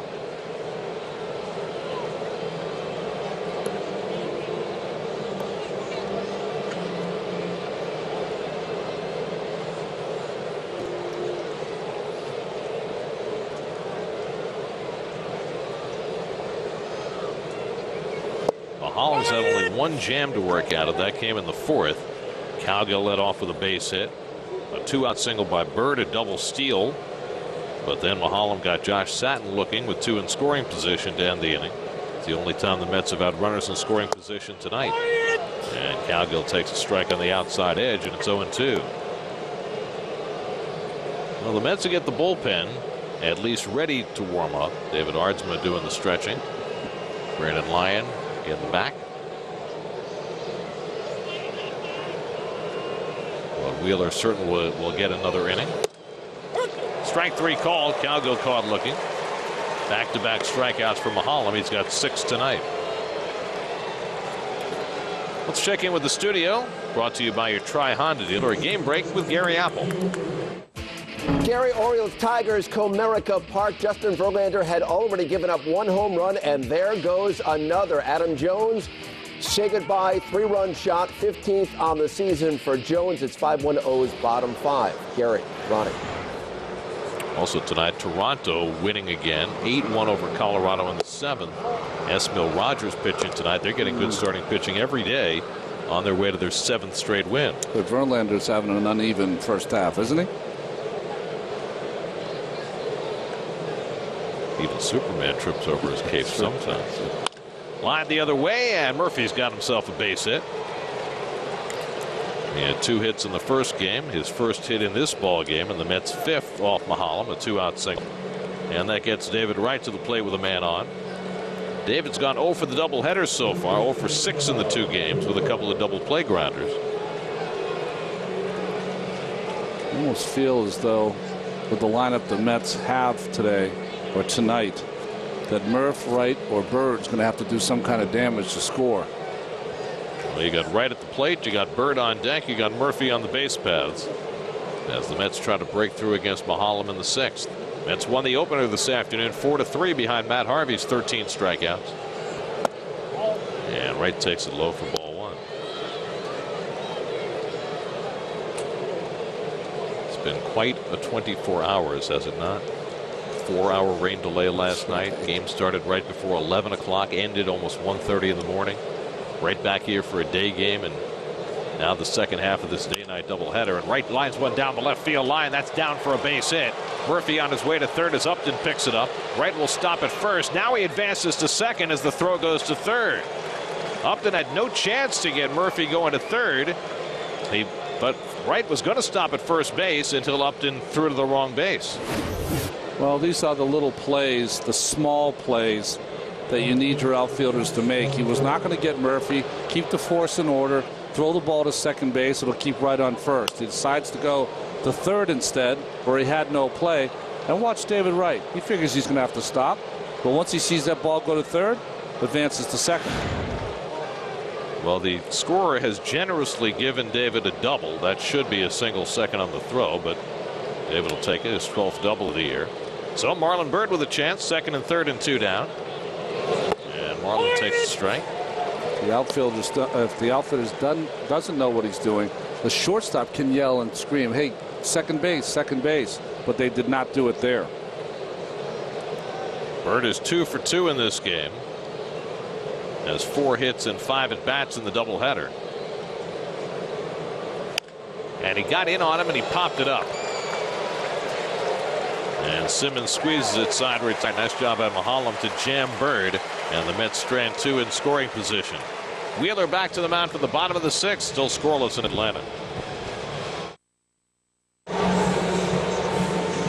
Zach Wheeler back to the mound for the bottom of the 6th inning. Still no score. Wheeler's worked around 4 walks. He's struck out 6. Allowed no runs and 3 hits. Freddie Freeman will lead off for the Braves in the home 6th inning. Freeman has been up twice and walked both times with first base open. Here leading off an inning. And a curveball hit in the air to right field, and Byrd is right there waiting for it. 1 pitch and 1 out for Wheeler in the 6th. Well, it's been the first time around for Zach Wheeler, his major league debut. He was in the ballpark by 11 o'clock this morning. So he's had a lot of time to think about it. A little nervous in the first inning, but he has been on his game. You know what I was looking forward to seeing is that how developed was he? Was he really raw? And Dan Warren's going to have to work with him a lot. I think he is fine. He has had his walks. He's had control issues. But, boy, the foundation is there. There's B.J. Upton. Now, you've gotten to watch him for 5+ innings. And, you know, we've watched Matt Harvey through 25 starts. And, you know, the numbers in terms of the velocity on their fastball, slider, curveball, they're about the same. But when you watch the two of them and you compare the stuff that they bring to the table, what do you see? Well, let's go to the fastball first. Harvey, when he delivers the baseball, he almost shoves it in there at 98 miles an hour, as opposed to Zach Wheeler. It's free and easy, long-armed, lots of movement, probably even more movement than Matt Harvey's fastball. As far as the breaking pitches are concerned, the slider for Matt Harvey is as good a slider today anyway. Banged into center field, a base hit for Upton. So BJ has the 4th Atlanta hit of the game. Gary, the slider today that Harvey had was as good as any slider you're going to see. And it's a work in progress, the 3rd pitch for Zach. But if you look at the breaking ball, the curveball, I think they're very similar. I think Harvey uses his different than Zach does. But I think Zach's curveball at some point is going to be the equivalent of the slider for Harvey. And that's going to be the little difference between those two. And the changeup, we've only seen Wheeler throw one of those, as opposed to Harvey, who's a lot more confident in his changeup. But for him, that's also a work in progress. And don't forget, though, from AAA to the major leagues, Matt Harvey leaped into the major leagues. It'll be interesting to see if Zach Wheeler can do that also. My first thought is that it's going to be a little slower progress for Zach, but I think they both could end up at the same place. Brian McCann is 0 for 2. Well, neither one dominated at the AAA level, and we've shown these numbers before for the two of them. I mean, it wasn't a 9-1, 1.6 ERA kind of AAA experience for either Harvey or Wheeler, but Harvey, you know, when the scouts talked about the two of them a year ago at this time, they were talking about Wheeler having the higher ceiling and Harvey maybe being a number 3 starter in the majors. Well, the scouts clearly were wrong. Runner goes, the throw by Recker on a hop, save. Looked very close. Quintanilla putting the tag on B.J. Upton. But Jeff Kellogg calls him safe. 6th stolen base of the year for Upton. Well, I thought that Recker did a nice job of getting out of here, but he bounces this ball. Whenever the ball bounces, what happens is that sometimes you have to come up with the glove before you apply the tag. But I thought it was a bad slide by B.J. Upton, and he could have been out. Watch the tag. He's out. Yeah, because he never got that foot on the bag. Yep. Foot was in the air. Tag went on the thigh. 3rd stolen base of the game for the Braves. So a runner in scoring position for McCann, who's 0 for 2, a strikeout and a fly ball. Braves are 0 for 5 with runners in scoring position against Wheeler.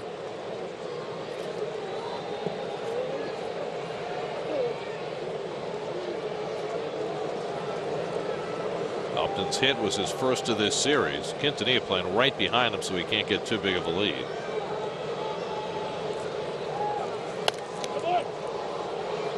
McCann fouls it back 2-2.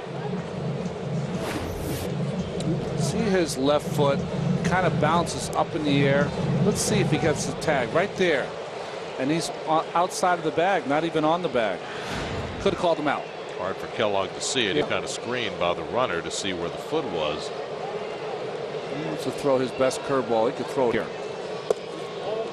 Goes with the changeup. Full count to McCann. McCann started his season late, coming back from shoulder surgery. He's got 7 home runs and 107 at bats, but not quite the Brian McCann of old, at least not yet. Dan Uggla on deck. 3-2 from Wheeler. Pop foul. Well, we were seeing a lot of 97s and 98s early in the game, but Wheeler settled into a pattern of more like 95 through the middle of this game. And we saw the same thing with Harvey in his first start. Remember, we said we found out that he threw 93 to 95. He came out in the first inning, was throwing 97 and 98 in Arizona. That will happen with adrenaline. Once that leaves, then you're left with what you got. And what we've heard about Wheeler is that he settles in around 95 and occasionally will hit 97 and 98. Well, might be a time for one of those. Well, I think base open. I would try to throw that good curveball here. That is not a bad play. McCann's starting to time that fastball. 3-2. Curveball. Check swing. Did he go? No. Ball 4. Third base umpire Chad Fairchild gives McCann a pass. The 5th walk of the night for Wheeler. That's a bad call. He swung at that pitch. Good hard curve. Starts the bat and goes about as far as you can go without hitting the baseball. So now the Braves have 2 men on. Dan Uggla coming up. Dan Worthen heading to the mound. He'll take the temperature on Zach Wheeler, who's at 94 pitches through 5 1/3. This is as far as Harvey went in his first big league start in Arizona last year. He went 5 1/3, struck out 11. Wheeler has struck out 6, allowed no runs and 4 hits, but the 5 walks have inflated that pitch count. It's a good choice, not a bad play. Josh Edgen up in the bullpen. And Scott Atchison as well. Atchison activated today. By the way, and we mentioned this during the day game today, as a procedural move, teams are allowed to add a 26th player for a doubleheader. And what the Mets have done is they have brought up Wheeler as that 26th player, which means that technically he's going to be sent back to the minors after today's game. Normally, when you option a player back to the minors, they have to wait 10 days to come back. It's not the case with the 26th man. So he can come back in time for his next start, which I think is going to be next Tuesday in Chicago. So he will not be with the ball club between tomorrow and next week. But it's not like he's going to go back to Las Vegas and just throw a couple of side sessions, probably in New York. Anyway, here's Uggla with 1st and 2nd and 1 out. And it runs inside, ball 1. Uggla had the first hit against Wheeler, a long double off the wall in left center. Then he flied out in the 4th. Scoreless game, 6th inning. Wheeler's had to dig in all night. He's had base runners in every inning. The Braves had stranded 6. Threw that fastball by Uggla, 1-1. Good pitch there, trying to crowd Uggla, likes that ball out over the plate. Beats him with the fastball. Fast runner at 2nd and Upton, slow runner at 1st and McCann.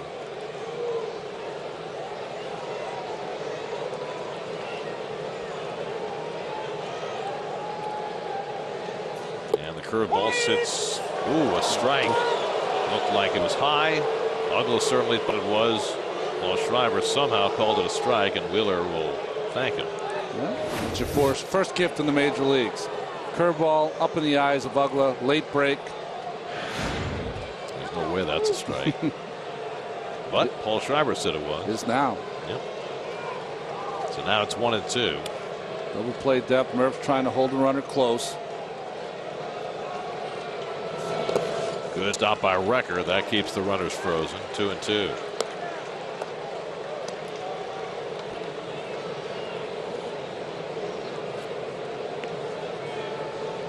And then in the outfield, look at Lagares. That's about as shallow as you're going to see a center fielder play in the major leagues. Certainly against Uggla, who's a power hitter. Uggla has struck out 88 times this year, the most in the National League. Bouncer foul.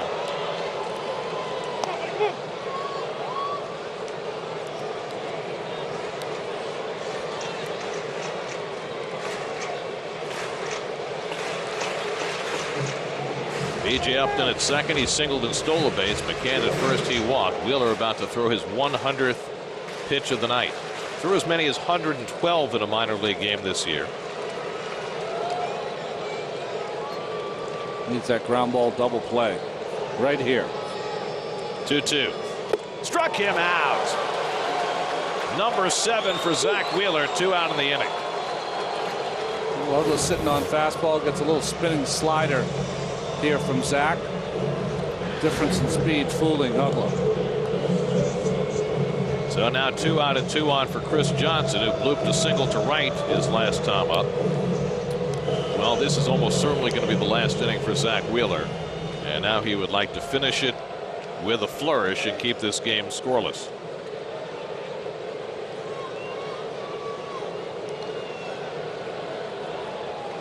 Johnson 1 for 8 in this series.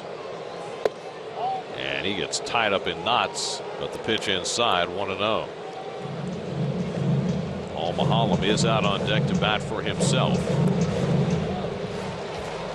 Been a fine pitcher's duel between the veteran lefty, the soft tosser Mahalem, and the electric first time starting right-hander Zach Wheeler. And Johnson pops it up. Who's going to take it? Pretty calls. Side retired. 6 scoreless innings for Zach Wheeler, and his dad couldn't be happier. Wheeler has done his work. 6 innings, no runs, 4 hits, 7 strikeouts. Now we go to the 7th. Mets and Braves, no score. What a job.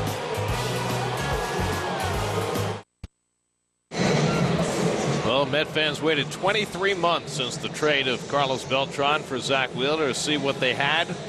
They've seen it tonight. 6 scoreless innings, 7 strikeouts, working through traffic all night, and he's kept the first place Atlanta Braves off the board. And he and Matt Harvey exchanging information. They've combined for 20 strikeouts today. It looked like a little needle there, to tell you the truth, from Harvey. Keeping it loose, keeping it light. Now the Mets would love to get Wheeler a run and give him a chance to be a winning pitcher. Josh Satin leads off in the 7th. It takes a strike from Paul Mahalem, who's been just as good. Well, it's nice to see that, isn't it? That's your future, Met fans. It was less than a year ago that Harvey had his moment like that.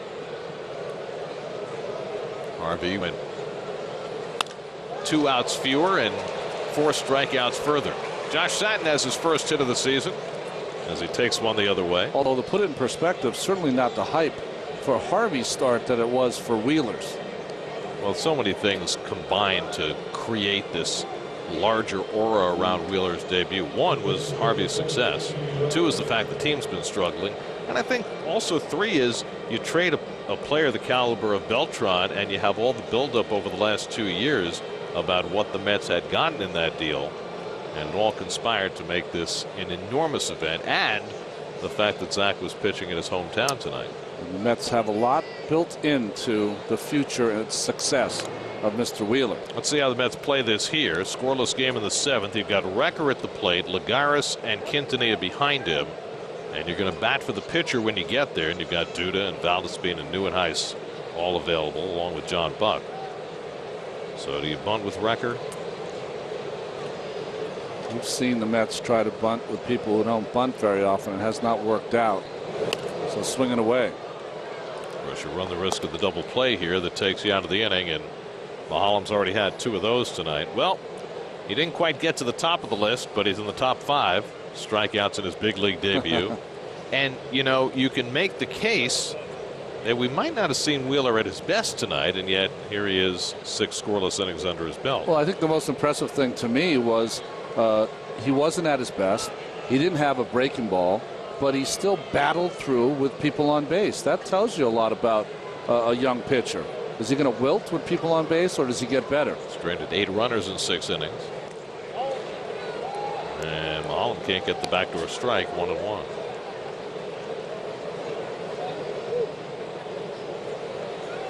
Well, you have to be awfully impressed. The numbers in AAA were spotty, but he got to the big leagues, and he held a first-place team scoreless for 6 innings. A team in which you have half a dozen guys who can take it deep at any time. That's right.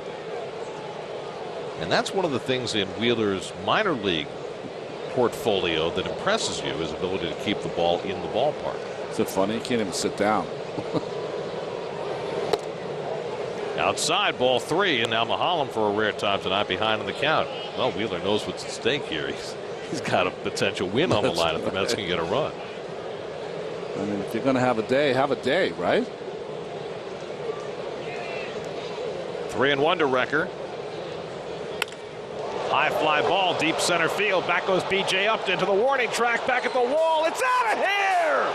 Anthony Recker with a 2-run homer. His 2nd home run of the season. And now Zach Wheeler has a chance to be a winner.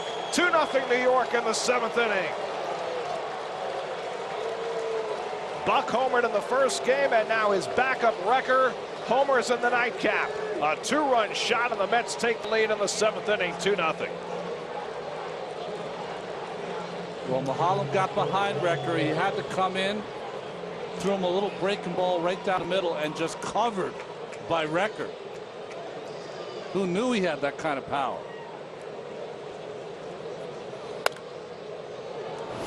Recker goes dead central. Just took a little bit off that fastball, but it was right down the middle. And this is a bomb. One hop the back wall. Lagares takes inside, a ball and a strike.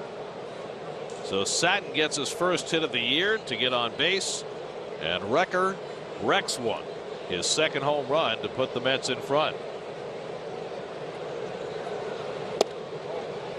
Curveball misses from Mahalam. 2-1 to Lagares, who's 0 for 2 on the day, 1 for 9 in the series. Mets now with 2 runs and 8 hits off Mahalam, who had held the Mets scoreless for 28 1/3 consecutive innings before that home run. Late swing foul, 2-2. Harvey and Wheeler pitch Mets to doubleheader sweep. That might be somewhere tomorrow if it stands true. Wow. Well, maybe he's sticking around. Well, I think he's going to be ready in case he had to bunt if the next 2 hitters get on. Chopper to the left side. Simmons hurries in and throws out Lagares, 1 away. That's the first out of the inning. Well, he got the handshakes. I don't think there's any way he's going back to the mound. Agreed. But the Mets are playing short on the bench.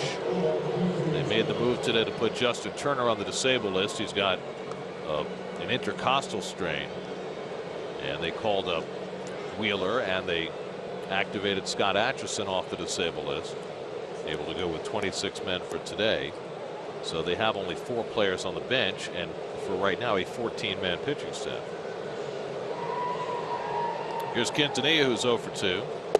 And of course, the plan is for the Mets to go to 6 starters at least once through the rotation before figuring out how to adjust to Wheeler's presence. I personally don't like that idea, but By the way, neither does Matt Harvey. Well, it's just there's no need to. You know, you have enough pitchers in that rotation that could go in the bullpen and help your bullpen. It's like the bullpen's been styling. It could use some help.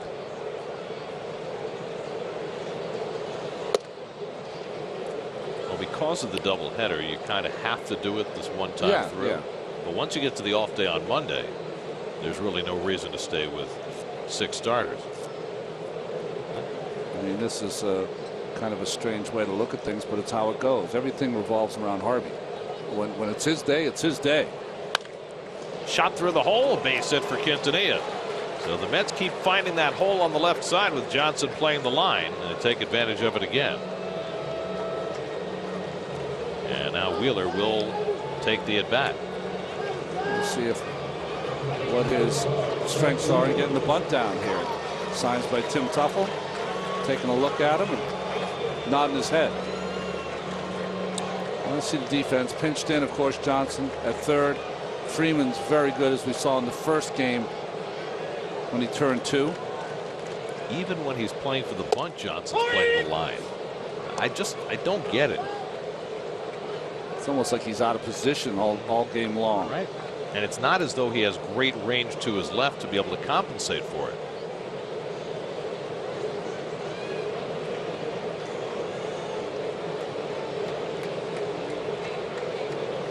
Charging hard, but Wheeler bunts and misses, and it's 0-2.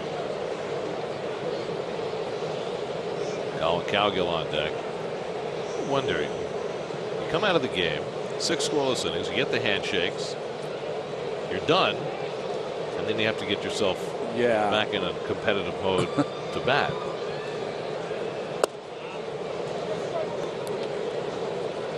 I think that's a hard thing to do. You probably told him you have to get up there, told him the same thing that you were talking about, the short bench. But now that you're in that Sabat 1 and 2, going to see something on the outside part of the plate, just get it down somehow, some way. And he fouls it off for strike 3. So Wheeler strikes out for the 3rd time. 7 strikeouts for Mahalam. That matches his season high. And Wheeler gets one more hand from his cheering section as he goes off toward the dugout. His work done for the day. If the Mets hold on, that'll be food for thought for his brothers tonight. Yeah. Well, you know, older brothers, they have to be critical about something. Crush you. They have to crush you. So 2 out. Here's Cowgill, who's 2 for 3 today. Twice a single to right. Struck out his last time up. Quintanilla at first with 2 out. And the curveball at first strike. Well, Mahalam's pitched a pretty good game in his own right. Hasn't walked a batter all game, but fell behind Recker 3-1, and that's what hurt him. And Recker deposited it well over 400 feet away.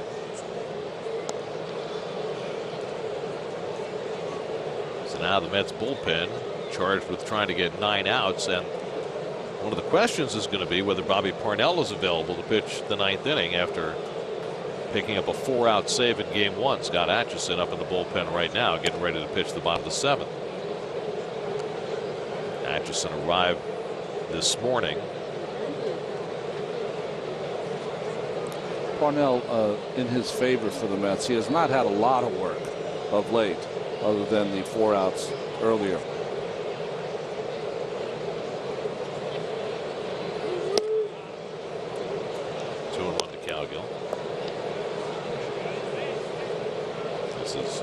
Mahalam's last inning. He's due to lead off when the Braves come to bat in the bottom of the 7th. 107 pitches now for Mahalam, who threw 99 in his last start against the Padres.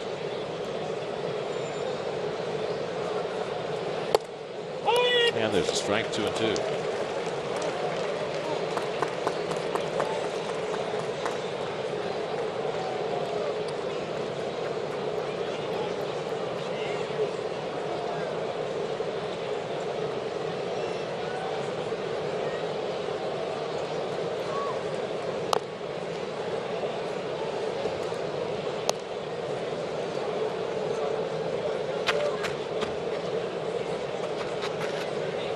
Murphy would be next if Cowgill can keep the inning alive. Mets have 3 hits in the inning, and they scored twice against Mahalam. to take the lead.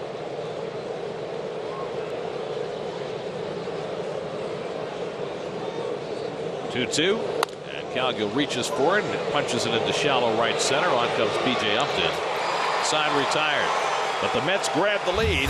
Satin gets aboard with a leadoff hit, and then Anthony Recker crushes one dead central. His second home run, a 2-run shot. Now the Mets and Zach Wheeler have a 2-0 lead as the Mets go to the bullpen for the bottom of the 7th.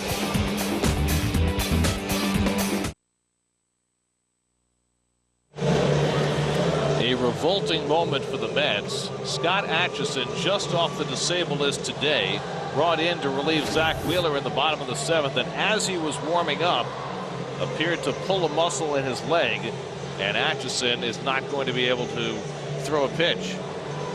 And he has already walked off and gone into the dugout and down the tunnel into the clubhouse. You could see the reaction. He was beside himself because he has worked so hard to come back to get his arm ready, and one simple throw to the plate and he hurts his leg.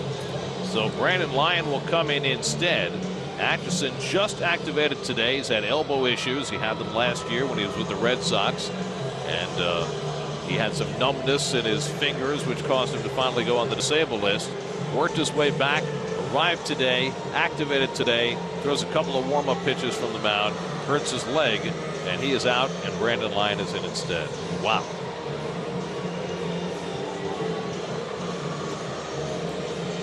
So Lyon will get as long as he needs to warm up because of the injury to Atchison. New York Mets baseball on SNY is brought to you by ESPN New York 98.7 FM. By the Tent is Back sales event at your Hyundai dealer now through July 1st. And by State Farm. Tonight's State Farm agent of the game is John Garfinkel of Brooklyn. Contact John's office at johngarfinkel.com. Well, Brandon Lyon was warming up a little bit earlier, but he'll get as long as he needs warming up from the mound. Meanwhile, we'll check in with Kevin. That's pretty tough to watch, Gary. I had a long conversation with Atchison today, who was so thrilled to be back there. And Ronnie, you said it, he's been working hard, but he got a lot of good news in his time away. Now, he had a bone spur that was kind of causing some irritation, and pitching all those times, that's what really kind of blew up on him. But he had an MRI taken, and they told him that his ligament actually looked good. He said that was shocking to me because last year when I was with Boston when I had that MRI, they said my ligament was kind of in shambles. So the fact that my ligament looked good, it was something that with the bone spur I couldn't do any more damage. All I had to do was basically manage it, be honest to Terry Collins that, you know, when it hurt, when I felt the inflammation, tell him so I didn't get worse. But in Binghamton, I went 3 out of 4 days. I felt great. He was raring to go. Tough to see for Scott Atchison, who worked so hard to get back. Well, we'll wait to see what the medical report is now on Scott, who does not throw a pitch. And maybe headed right back to the disabled list again. Kind of heart breaks out for him, doesn't it? Just you know, here's a guy that was a big part of that pen early. Struggled a little when he was having troubles with his arm. Went down, got himself ready to be back and be a big part of this bullpen. And a couple warm-up throws takes him out. Tonight's Twisted But True Fact is brought to you by Twisted Tea, the hard iced tea that tastes like real iced tea. Zach Wheeler, first player born in the 90s to appear in a game as a Met. You know, when the Mets first started in 1962, all the players on that first team were born in the 20s and 30s, except for Ed Kranepool, who was 17 years old when he signed. He was born in 1944. So Kranepool was the Mets' first player from the 40s.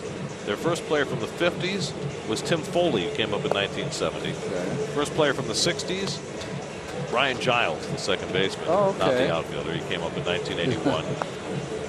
First player from the 70s, Joe Vitko, who I barely remember. Yeah. And the first player from the 80s, a pitcher named Pat Strange. So that trivial company is the one that Wheeler joins as the first player from the 90s. As Lyon continues to warm up, it's all things New York sports, all on one site, SNY.TV, the ultimate blog network featuring a continuous flow of sports news straight from the best New York sports blogs. SNY.TV, your online home of all things New York sports. Well, Zach Wheeler went 6 innings, and Dan Worthen had to be impressed with that. No runs, 4 hits, 5 walks, 7 strikeouts, 102 pitches in his major league debut, and a chance to be a winning pitcher. because of Anthony Recker's 2-run homer in the top of this inning.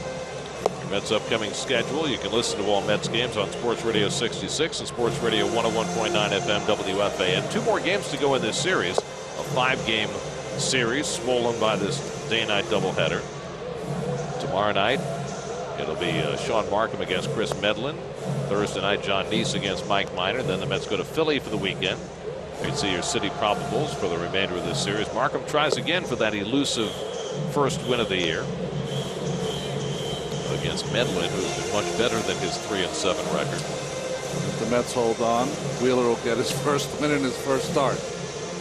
Scott Atchison, by the way, does get credit for an appearance because he was announced into the game, even though he never threw a pitch. Jordan Schaefer will be the pinch hitter to face Brandon Lyon. Schaefer, who started the first game in center field, went 1 for 3 and drove in the first 2 Atlanta runs in that game. So Lyon unexpectedly on in relief to start the 7th. Brandon last pitched against the Cubs on Saturday. Anthony Varvaro is up in the Atlanta bullpen, with Mahalam now out of the game after 7 innings, having given up 2 runs and 9 hits. So here is Schaefer, and he tries to drag a bunt. Lyon off the mound says, "I'll take it," and flips, not in time. Schaefer with the speed to beat that out. Nicely executed drag bunt to lead off. And he comes up grabbing his leg a little bit. Well, you see Lyon called him off. Nice play all around to get to it, to make the throw, and nice play by Satin at first to somehow catch that baseball. Schaefer came down awkwardly, and he was holding his right leg, but he appears to be all right.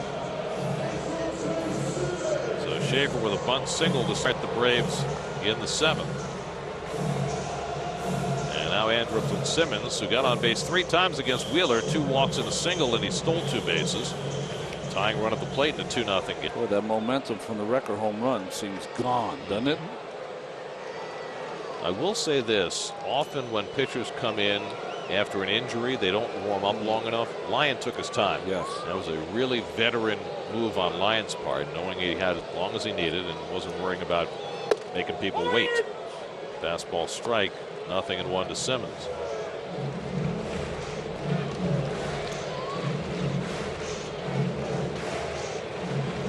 Mets bullpen staggered in the first game after 7 brilliant innings by Harvey. Hawkins struggled, Rice struggled. Parnell, though, bailed him out. Got out of a bases loaded jam in the 8th to protect a 1-run lead and finished for the save in the 9th. Lyon runs it inside. Ball and a strike to Simmons. Jason Hayward waits on deck.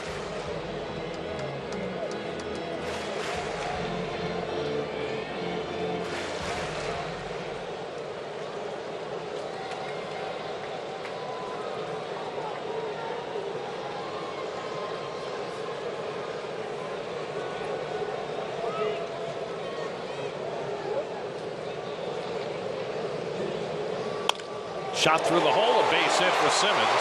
Schaefer goes to second and pulls in there. And the Braves have the tying runs on base with nobody out. Simmons on base for the 4th straight time. Well, Simmons was a struggling hitter when the Mets came to town.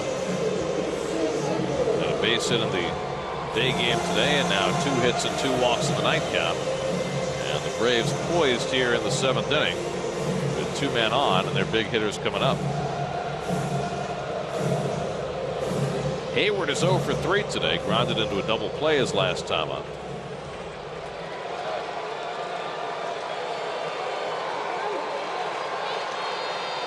This has been such a difficult part of the ball game for the Mets to negotiate. Parnell has had a terrific year at the ends of games, but getting through these 6th, 7th, 8th innings in the bullpen has been a struggle every day. Yeah, that half dozen outs in the 7th and 8th have been difficult to come by.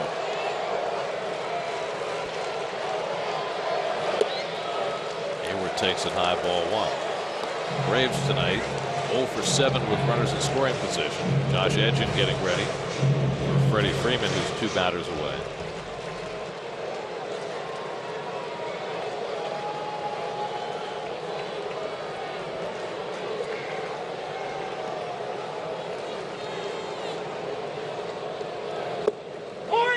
Hayward takes a knee-high strike, 1-1. Good pitch there by Lyon. Little backdoor cutter.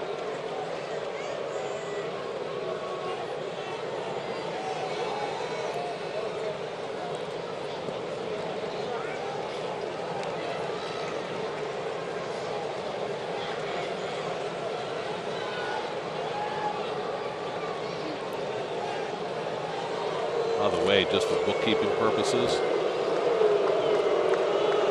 Scott Atchison will get credit for a game played, but not for a game pitched. Okay. Because he was in the game, but did not throw a pitch.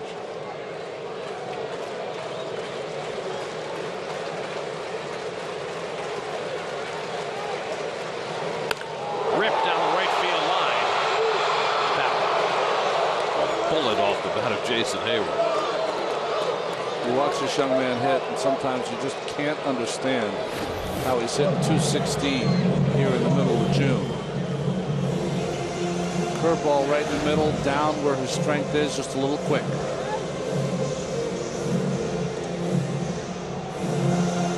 Schaefer at second. He dragged a bunt on the first pitch thrown by Lyon. Simmons at first. He singled. And now Hayward in a 1-2 hole.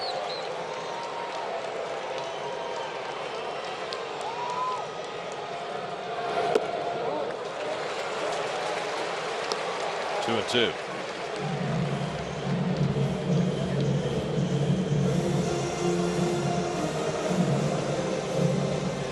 David Aardsma has joined Scott Edgin in the Mets bullpen. Aardsma has been very effective in the handful of appearances he's had since the Mets called him up. 2-2 from Lyon to Hayward. Chopper. Murphy will have to go to first with it. That's the first out of the inning, but now the tying runs advance to second and third.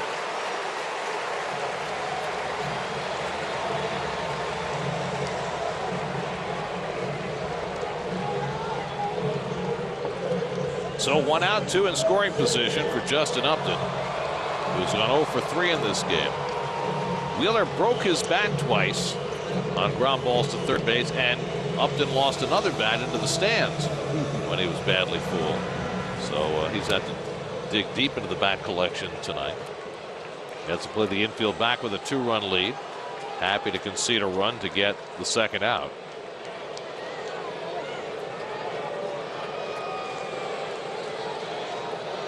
Lyon fighting uphill here in the 7th inning. Freddie Freeman on deck.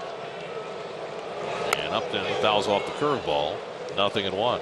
This is probably Lyon's last batter. You got Freddie Freeman to follow. Although if you get Upton here, you can opt to walk Freeman and pitch to BJ Upton, but that would be putting the go-ahead run on base. So Edgin appears to be ready if needed. Aardsma continuing to throw. I don't know if you want to pitch to Freeman, even with the lefty-lefty matchup. Certainly is the hottest bat in the lineup.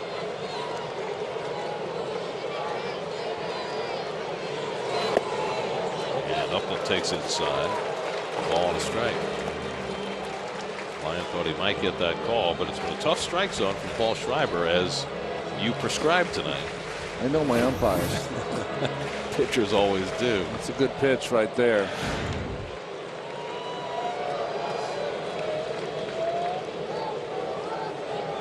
Justin Upton 1 for 8 in this series.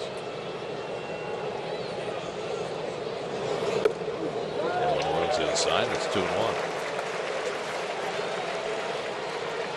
Game's over in Toronto. The Blue Jays win their 7th in a row. Beat Colorado 8-3. Upton hit 12 home runs in April, but only 3 since. He carried their team to a 12-1 start. Rays have been pretty much a 500 team since then. 2-1 from Lyon to Upton. Cutter a strike on the outside corner. 2-2. Perfect pitch there by Lyon. 2 fastballs in that just missed, and then a cutter on the outside black. Well, no black anymore. Outside corner. There's black there. You just can't sit. That's right. Schaefer at third. Simmons the tying run at second with 1 out. Lyon would love a strikeout here.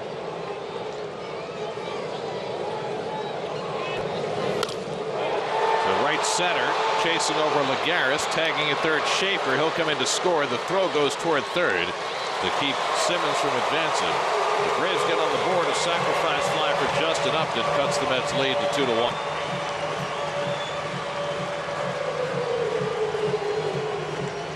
Third run batted in for Upton.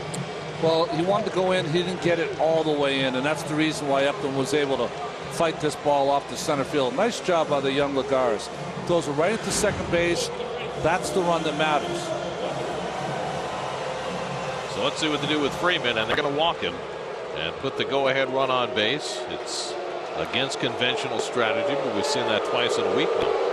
I think that has a lot to do with Terry Collins deciding that the matchup lefty-lefty with Edgin and Freeman is not worth taking a chance. You're going to put him on first base. Upton's had a tough year all year, batting in the 150s. So you take your chances with him. Well, you see what Freeman's done with runners in scoring position. 456. And he had the walk-off home run last night in the bottom of the ninth against Dylan G. So no messing around with Freeman. We saw Mike Quintanilla of the Cardinals put the go-ahead run on base to try and accomplish something unconventional, get Matt Harvey out of the game last week, and that worked out for him. And now Terry Collins simply doesn't want to face Freeman, and you can understand why. Freeman's done so well, and you look at the contrast of B.J. Upton's numbers with runners in scoring position. He has been dreadful. That being said, his last at-bat was a good one against Wheeler, and his last few games have been much better for B.J. A couple of home runs on Saturday. Singled up the middle his last time up. Nats here with 2 out and 2 on, with the Mets clinging to a one-run lead in the 7th. And Lyon starts him off low and away, ball 1. BJ's 0 for 3 in his career against Lyon. Simmons with good speed, the tying run at second. Freeman at first. Mets 2 runs, 9 hits. The Braves 1 run and 6 hits. Lyon trying to protect the lead for Wheeler, who went 6 scoreless in his first major league start. Chopper for Murphy right behind the bag. He'll take it himself. Side retired. Well, the Braves get 1, but leave 2 stranded. 7 in the books at Turner Field. 2-1 New York.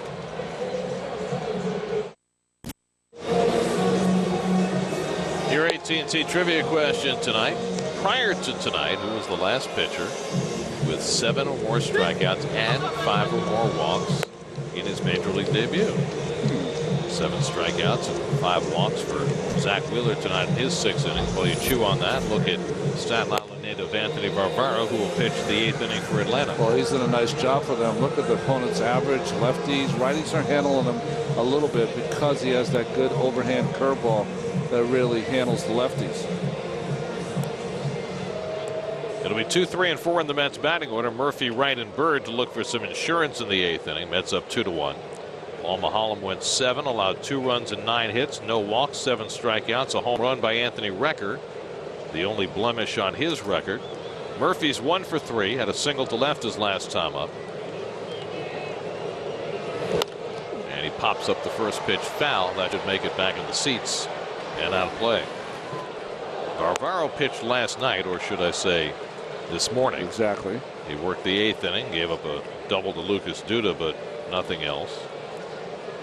The Mets and Braves are probably going to start and finish 3 complete Major League Baseball games inside of 24 hours. Last night's game started at 10:53 p.m. Murphy drives one down the right field line. Just foul. Wow. That came awfully close. The ball was covered by Murph.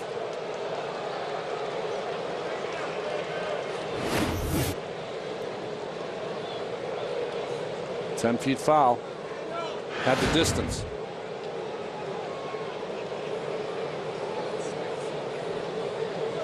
David Wright on deck, then Marlon Byrd for the Mets in the 8th.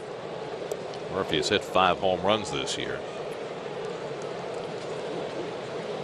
Barbaro got him out in a pop fly to shortstop this morning.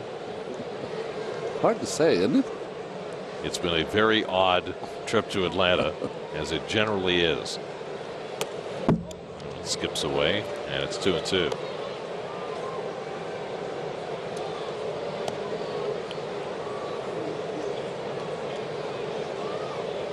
Luis Avilan, the lone lefty in the Atlanta bullpen, getting ready.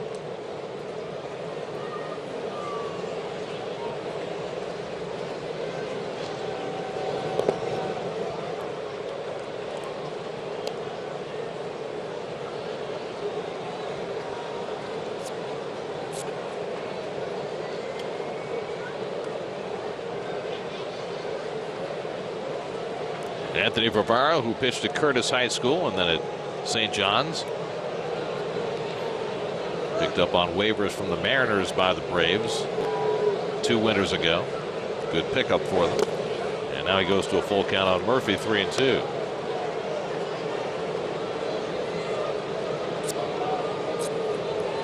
Varvaro had 4 games with Seattle before the Braves picked him up. Well, he's a guy that has unlimited talent. Throws in the mid-90s. Great curveball. Just throwing strikes has been an issue. 3-2. And Murphy hits this one out to center field. B.J. Upton back a few strides. 1 away. So 1 out and nobody out. Let's check in with the studio. Gary Apple has this game break.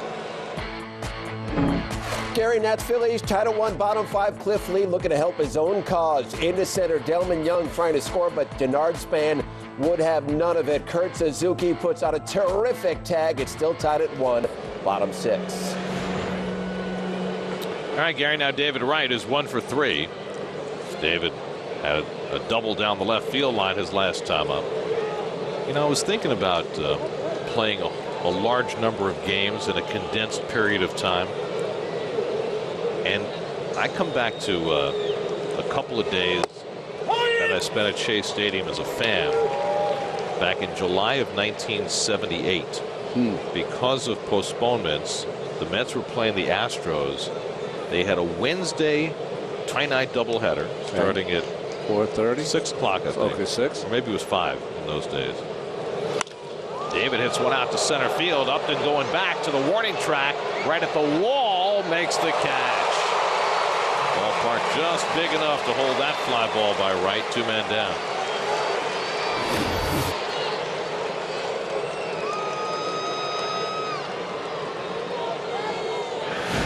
So a Wednesday twilight doubleheader starting at 5, and then a daytime doubleheader on Thursday starting at 1. So they played 4 games in just a shade over 24 hours. And what I remember about that 4-game span, and I sat in the stands for all 4 of them. You did. I might have, with a very small contingent of people. Because the Mets weren't very good in 1978. Took score of all the games? The catcher for the Houston Astros, Luis Pujols, caught all 4 games in 24 hours. Mets won 3 of 4, by the way.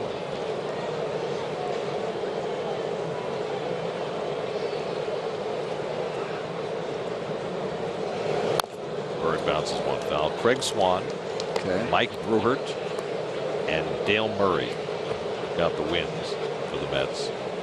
And the last of the 4 games, the second game on July the 20th, 11 innings. Oh, gee. Just for good measure. So it was right after the All-Star break, I guess, right? I would assume. Not too far after. Good curveball by Varvaro, and it's 1-2. That's the only comparable thing I can come up with for condensed games in a short time frame. But 3 in 24 hours, it's pretty much unprecedented. Well, the strange part about it, though, is 3 games in 24 hours, but we still have 2 more games left here. That's true. You know? I mean, it's still a long way to go. It's like a month in Atlanta. That's right. Off the foot of Varvaro, and that directs it past Ugla and into the outfield. Bird's going to try for 2 as B.J. Upton charges, and Bird arrives safely. A bank shot off the foot of the pitcher, and Bird, hustling all the way, runs it into a double. Well, Varvaro always follows through and is no position. His back is really facing the batter when this ball comes and tries to hacky sack it over to Ugla, but not able to. And watch Bird. We've seen this all year long. He is hustling and flying and gets into scoring position. By the way, I don't know about you, but I could never figure out hacky sack. Oh, you couldn't? Could not keep that thing in the air. I had never played it until I got to AAA, and I told you that Rick Omby used to throw the Frisbee with his toes. He also was a great hacky sack player. I think that goes together, doesn't it?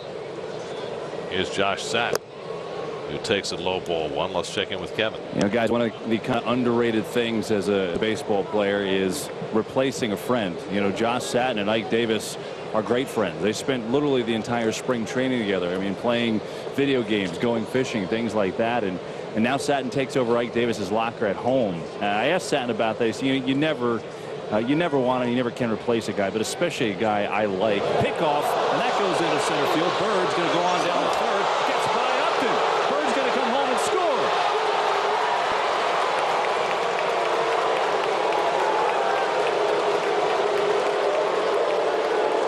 And so the Mets add a run on the Braves' sloppy play to extend it to a 3-1 lead. Just finishing that thought on Satin. He said, you know, you never want to take a guy's place, especially a guy I like as much as Ike, but it's a business. I hope it turns out that he comes back and we play here together. But as far as taking his locker, Gary, he said, you know, at first I was weirded out, but after I got over that, I was kind of hoping that he left me some sort of gift or something. Let's go back to you. Well, that is a huge play in this game as the Mets tack on an insurance run. A hustle double, an error on the pitcher on the pickoff, and then an error on B.J. Upton, allowing the run to score.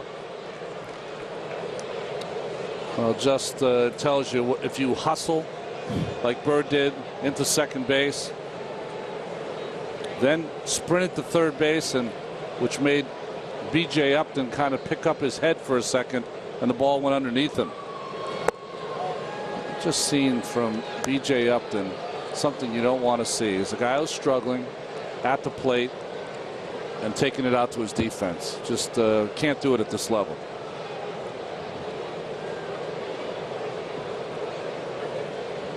(3-0) to Satin, who had his first hit of the year his last time up, and he takes a strike. Satin single to right, leading off the seventh, and Anthony Recker followed with a 2-run homer to break up a scoreless game.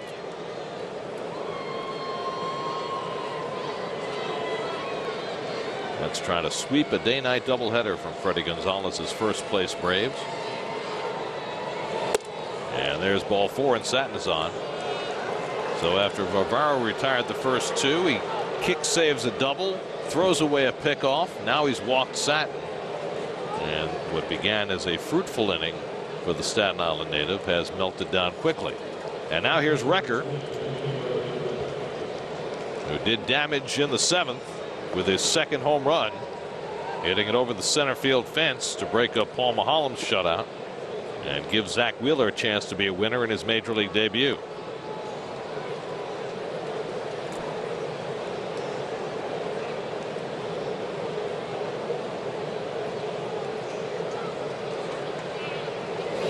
And Recker drives this one to right center for a base hit. Satin goes around second. He'll stop there as B.J. Upton gets it in quickly.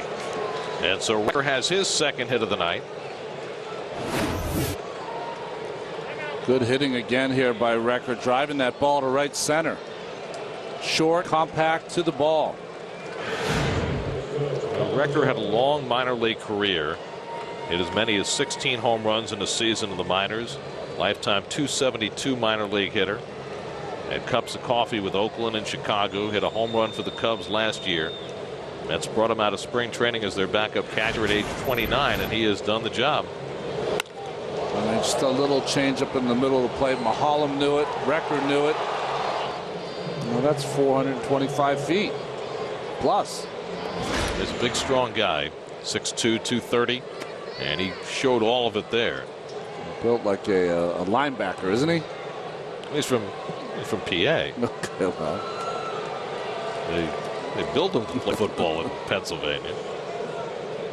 Here's Juan Lagares with 2 on and 2 out. Mets have a run home here in the 8th and lead 3-1. Lagares 0 for 3 in this game. And takes the curveball outside. Now Luis Avilan still up in the Atlanta bullpen. Got a left-hand hitter on Quintanilla, so if Varvaro can't squirm out of this jam, this is probably his last batter.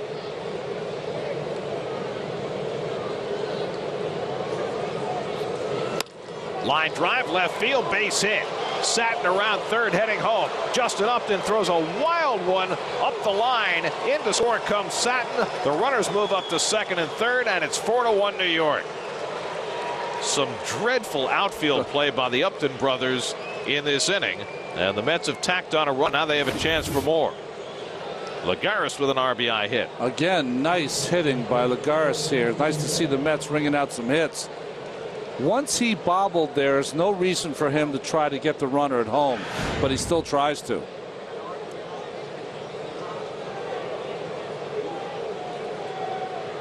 So it's a single and RBI for Lagares, his fourth, and the runners move to second and third on the throw to the plate. Now Omar Quintanilla, who's 1 for 3, and Barbaro's going to stay in to face him. 2 runs home in the inning. Mets now with a 3-run edge. And Quintanilla with a base hit here could bust it open.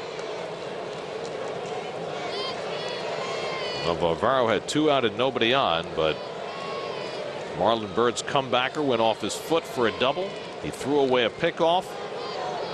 B.J. Upton overran the ball to allow a run to score. He walked Satin. Recker and Lagares have followed with run-scoring hits. And all of a sudden, the Mets have been able to string some things together. You know, Gary, on a day when Harvey and Wheeler start games, you've got to take some good feelings from facing a team that's in first place, that doesn't do everything right, that is not that far from where you are to get where they are. A little tweaking here and there.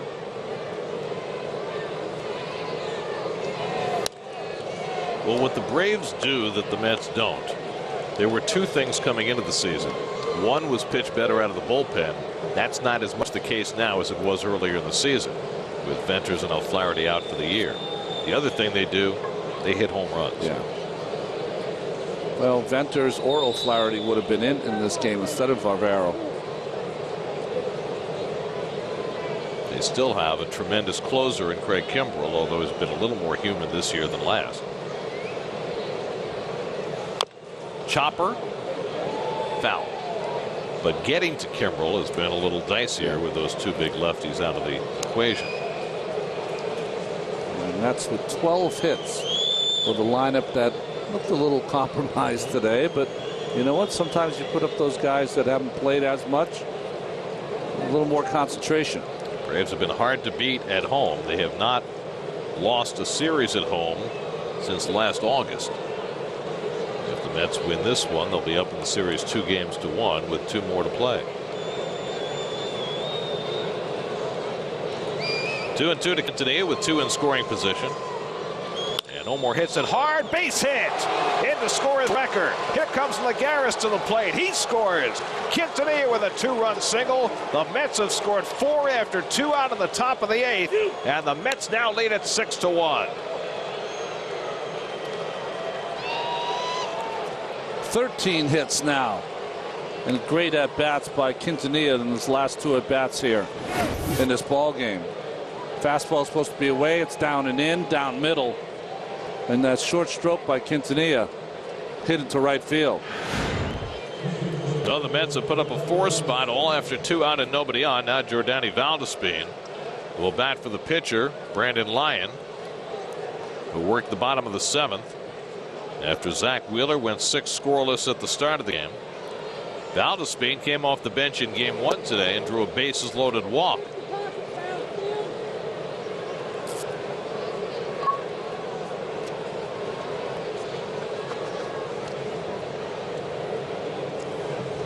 This has been a very difficult place for the Mets to win since it opened for baseball in 1997. Mets have only won the season series from the Braves once in the last 15 years. 2006? Yep. And that negative mark here at Turner Field doesn't even include the postseason games in 1999. Mets went 0-3 at Turner Field in that series. 2-0 now to Valdespin as Varvaro has given up 5 straight base runners, a double, a walk, a single, a single, a single. And now behind Valdespin 2-0. And 3-0 with Colin Cowgill waiting on deck. So it has fallen apart very quickly for the Staten Island native. Corey Guerin gets up in the bullpen for Atlanta, but the barn door has been left open.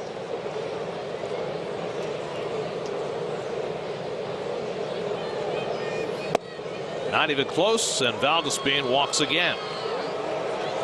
6 straight base runners after 2 out and nobody on. And now Colin Cowgill will be the 9th man up in the inning. Second walk given up by Varvaro. And Freddie Gonzalez is showing him no mercy. Interesting choice here, right?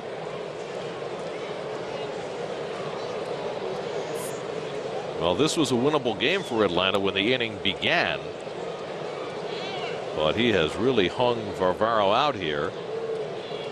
And the Mets with a chance to do some more damage.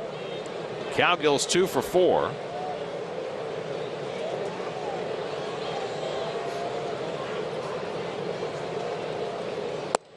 And Colin takes wide ball 1.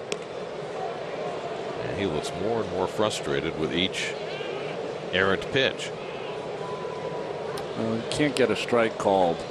Makes it very difficult. Got to go with contact, and he has not been able to get his breaking ball over, which is his signature pitch. Well, you know what it all comes back to, and you said it at the time, but it really emphasizes the point. If you're in position to field your position as a pitcher, it's a 1-2-3 inning. It's a simple play. But he had his back turned. He tried to kick it on Bird's ball. It trickled past Ugla, and the whole inning opened up. Simmons fields this ground ball. They get the force, and the inning comes to an end. But the Mets put up a 4 spot to expand their lead in the top of the 8th. 6-1 New York. Now tomorrow night, game 4 of this 5-game series. Sean Markham tries again for his first win of the year against Chris Medlin. Our coverage begins tomorrow night at 6 o'clock. Right here on SNY.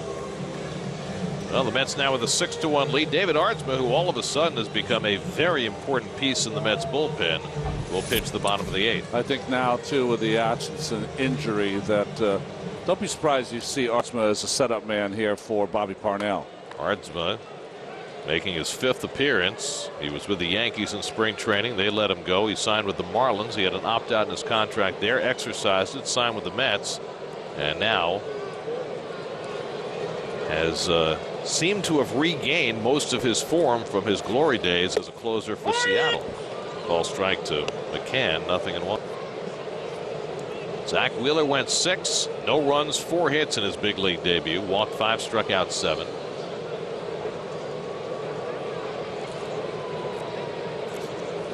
Scott Atchison off the disabled list today because of elbow problems. Warmed up, but appeared to hurt his leg in warming up. Never threw a pitch.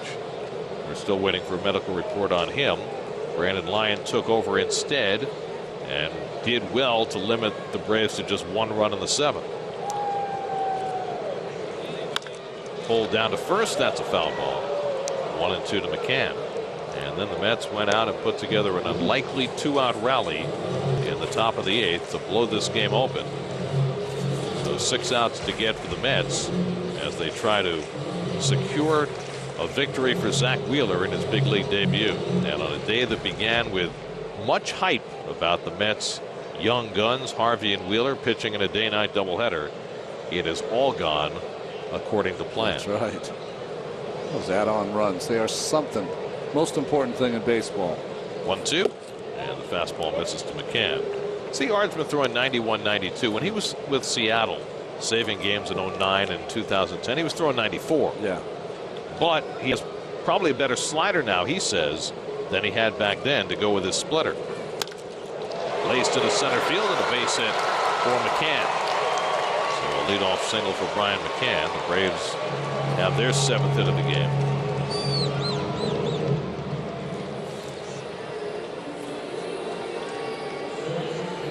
Now Dan Ugla, 1 for 3, had a double against Wheeler back in the 2nd. First hit Wheeler gave up in the major leagues was that double to Ugla. First strikeout, Jason Hayward.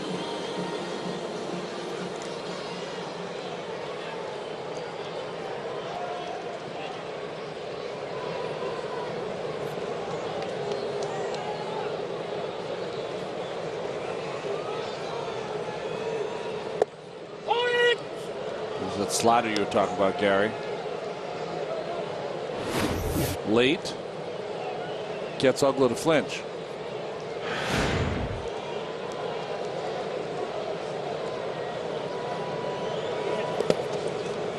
Blocked by Recker has had an important part in this game. A lot of us were surprised when the choice was made to have Anthony Recker catch Zach Wheeler in his debut.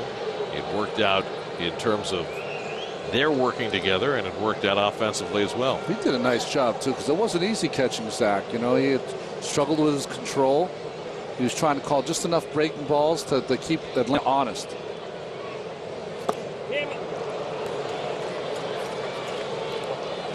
One and two, Uggla.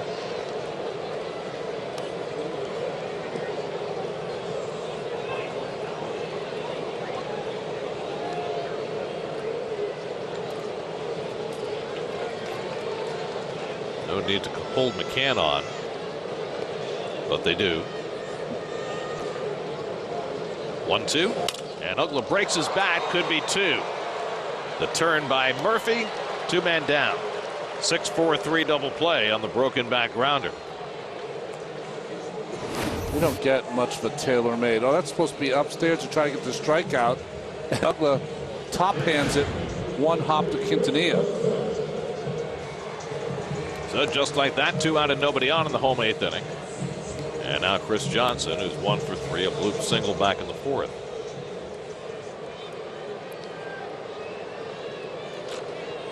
Reed Johnson has come out on deck to be a pinch hitter. If Chris Johnson, can keep the inning going. They have Johnsons, they have Uptons. They're like the We Are Family team. That's right. All they need is Sister Sledge.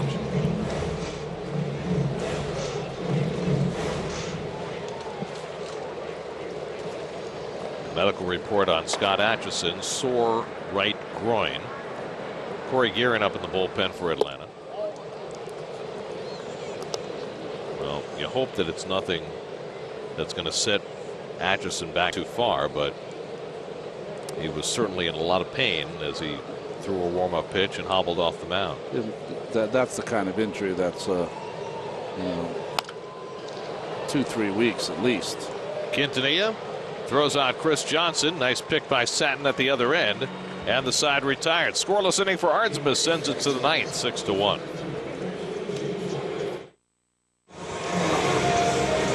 Let's answer our AT&T trivia question for tonight. We asked who was the last pitcher before Zach Wheeler tonight to have 7 or more strikeouts and 5 or more walks in his debut. It was Cole Hamels. Wow. For the Phillies in 2006. He threw 5 scoreless. Good company for Zach then. Corey Guerin will pitch the top of the 9th. He pitched in the first game, pitched an inning of relief, walked 1, gave up no runs. Tough night for Anthony Varvaro. He went an inning, retired the first 2 batters, but wound up giving up 4 runs on 4 hits, and all the runs are earned despite the 2 errors in the inning. He walked 2 and allowed this game to get away for the Braves after he came into a 2-1 game. Daniel Murphy led off the 8th inning with a fly ball to left. He's 1 for 4 on the night, and now starting the 9th. And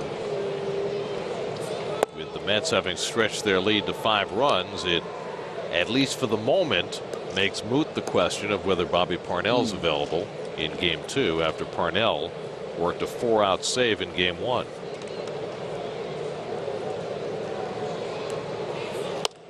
Murphy almost takes out David Wright in the on-deck circle. You got to be heads up when Murph's hitting if you're on the on-deck circle.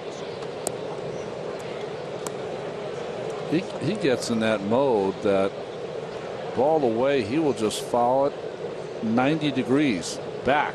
Which is fine if you have 2 strikes. I'm not sure why he does it with 1 strike. I think he gets to the point where he's looking for a pitch and he doesn't get it and he just can't stop his swing, so he kind of just flips at it. Another shutout for the Pirates tonight. No way. Like the Reds 4-0. Charlie Morton gets his first win of the year coming back from injury. Holiday Light. Murphy strikes out. McCann watches him walk away. 1 out and nobody on. Let's check in with the studio, see what's coming up tonight on WB Mason Postgame Live. Well, the day certainly lived up to the billing of a glimpse into the future. Well, rarely does the hype match the movie, but Zach Wheeler did his part. We'll show you after. We're going to hear from Zach. We'll hear from Terry Collins. Pretty good day for the Mets, guys. Stick around for postgame. The movie is an early Oscar favorite. It is. Is there some buzz around it? Is that what you're saying? Saying pick up your copy of Variety. There'll be screaming headlines. Zach Matt. A hit. You just get Harvey Weinstein to push it and you're all set. Zach and Matt, and that's that. Not quite spot insane. Right. Shoots one to shallow right, and that's going to fall for a base hit. A little parachute for David, his second hit of the game. And that is his 1500th major league hit. Sure if they're going to take that ball out of play, but that's a nice milestone for David.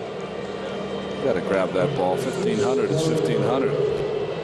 Well, we talked about it earlier. Only the 7th New York-based player to reach 1500 hits with a 300 average and over 200 home runs for his career. And the other 6 all in the Hall of Fame. Babe Ruth, Lou Gehrig, Mel Ott, Joe DiMaggio, Duke Snider, Mickey Mantle, and now David Wright. You have to change the words to Willie, Mickey, and the Duke. Get David in there somewhere. He can only play center field. 14 hits for the Mets in this game. And Marlon Byrd has 3 of them. He got that big 8th inning started with a hustle double. Grounds this one down to third. Johnson able to reach this one, gets the out at second, but they can't turn 2. Well, Johnson's watched balls sail through the hole to his left the entire game. This is one he was actually able to reach out and grab, and they get the force at second, the second out. Just gets to it to his left too. Ugla tries his best, but Byrd has been too fast for everyone tonight. And you know, it's not that Marlon is a burner at this point in his career, but he just runs hard all the time. Here's Josh Satin. A single and a walk his last 2 plate appearances. He's scored 2 runs. Satin getting his first start of the season, playing first base with the Braves starting a lefty in the nightcap, now facing the side-arming righty, Corey Guerin. In the bottom of the 9th, the Braves will have 9, 1, and 2 in the order. A pinch hitter, then Andrelton Simmons and Jason Hayward. We'll see whether Ardsma, who pitched the 8th and threw just 12 pitches, gets the 9th, or whether Terry will bring in somebody else. We do not have the advantage of being able to see into the bullpen here in Atlanta. It's one of the drawbacks when they designed this ballpark. So we have to rely on our esteemed 39-time Emmy-winning director Bill Webb to show us who's warming up in the bullpen. Sometimes he refuses to. That's the problem. There's a bullpen from where we sit. That's our angle, looking in. Which means we can't see. We can see the guys sitting watching. So we can see who's not throwing. Oh, so the process of elimination, we should be able to come up with who's warming up. Well, the answer is nobody's warming up. And back to the medicine ball. Ricky Bonus is keeping house, making sure the water bottles are lined up, making sure that the phone is ready to be answered. Just the 3 mounds in itself is pretty funny to me. I can't think of circumstances where you'd really need 3 bullpen mounds at the same time. Well, think of it this way. I've seen Atlanta do this. Have a righty up and a lefty up in case the game in case they need a specialist, right? And then if they go ahead, then you have Kimbrel up too. So I guess you can, but kind of silly. Satin's on base for the 3rd straight time with a 2-out walk. And so Anthony Recker will get another turn bat. Recker has been front and center tonight. Broke up a scoreless game with a 2-run homer in the 7th against Paul Maholm, who's on the hook in this game. And then he had a base hit in the middle of that 4-run uprising in the 8th. Mets 6 runs, 14 hits, 1 error. The Braves 1 run, 7 hits, 2 errors. The Mets won this afternoon 4-3, trying to sweep a day-night doubleheader in Atlanta. Recker lays off the breaking ball, 1-0.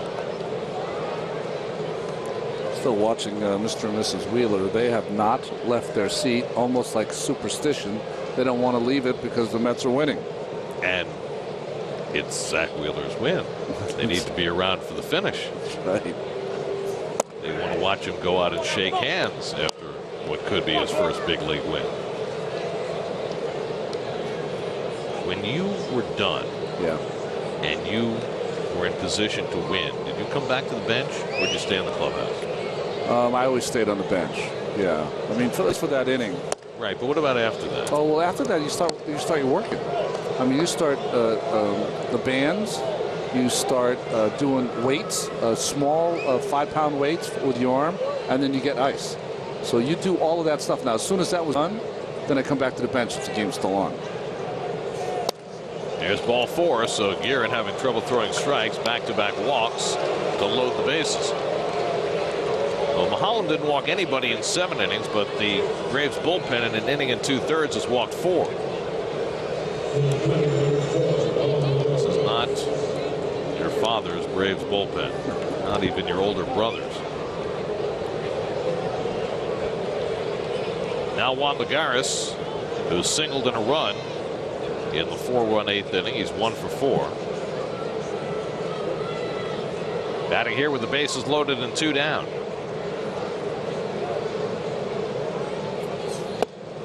And Guerin misses inside, ball 1.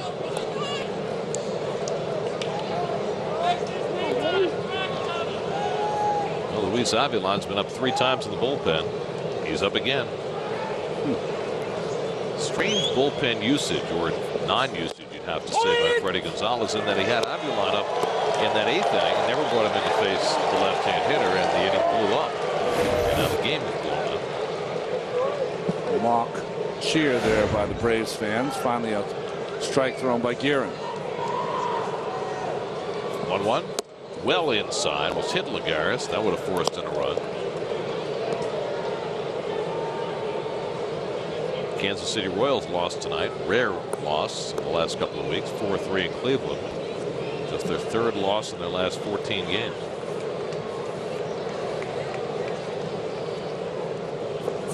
Lagares bangs one off his leg. That hurt.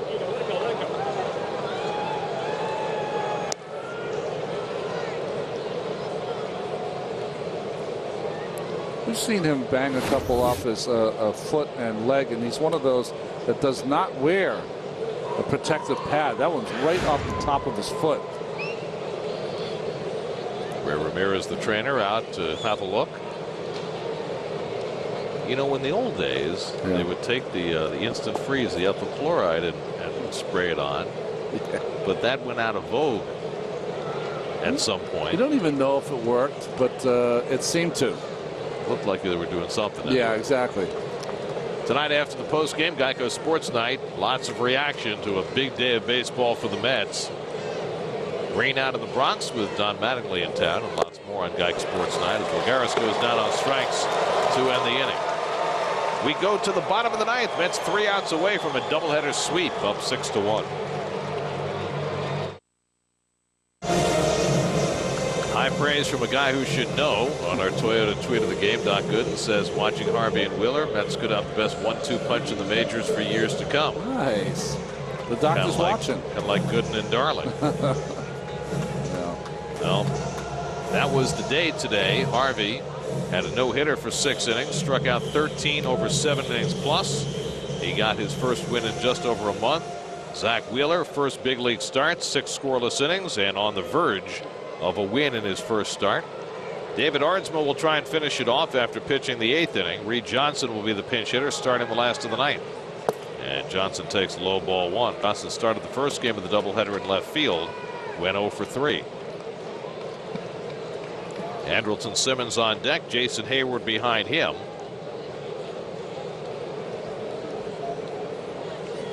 This is a day that Met fans are likely to remember for a long time. And you don't know what is down the road for Messrs. Harvey and Wheeler, but you know that there's the chance that something very special has begun today.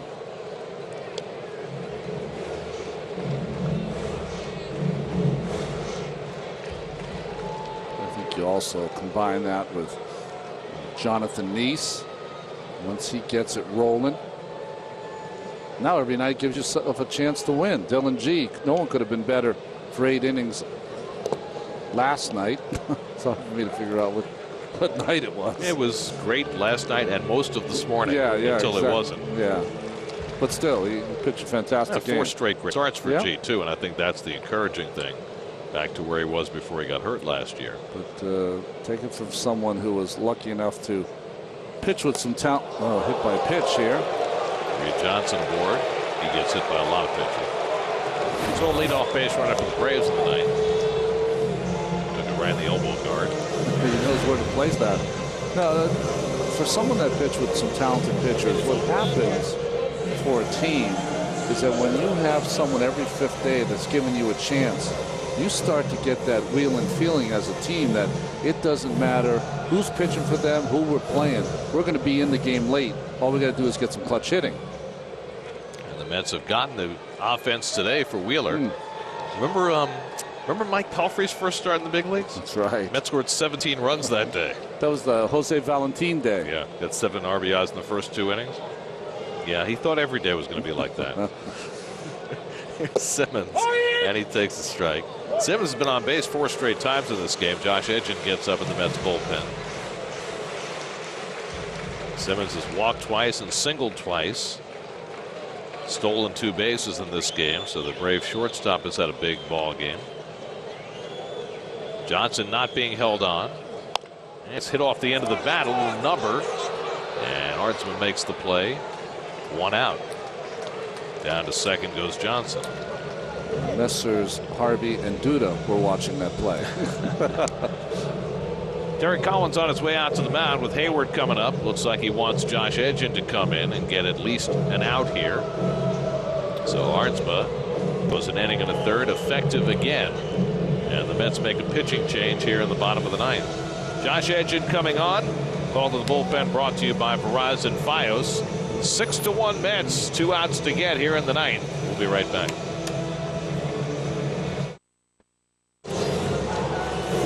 Josh Edgin comes on with 1 out of the ninth, his first outing since last Friday. It'll be interesting for Edgin. This is where he made his major league debut last season. It went well except for an errant pitch to Chipper Jones. That's right. But, you know, a lot of Met pitchers were victimized by Chipper. Jason Hayward, the batter, runner at second and 1 out. And the slider off the plate to Hayward, who's 0 for 4 in this game. 3 for 12 in the series.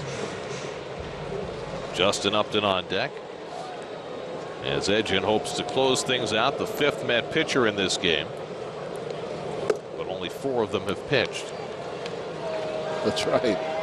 For Scott Atchison, just off the DL and maybe right back on it, injuring his groin while warming up.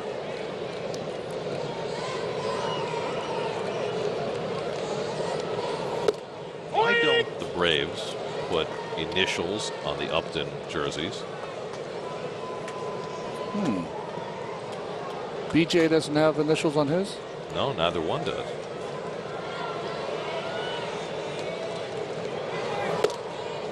That's a good-looking fastball by Edgin on the corner, 2-2. How about 94 miles an hour? We haven't seen that since he's been up.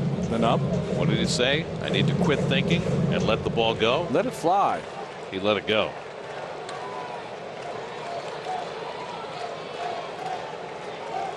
Two to Hayward. Fouled away at 94.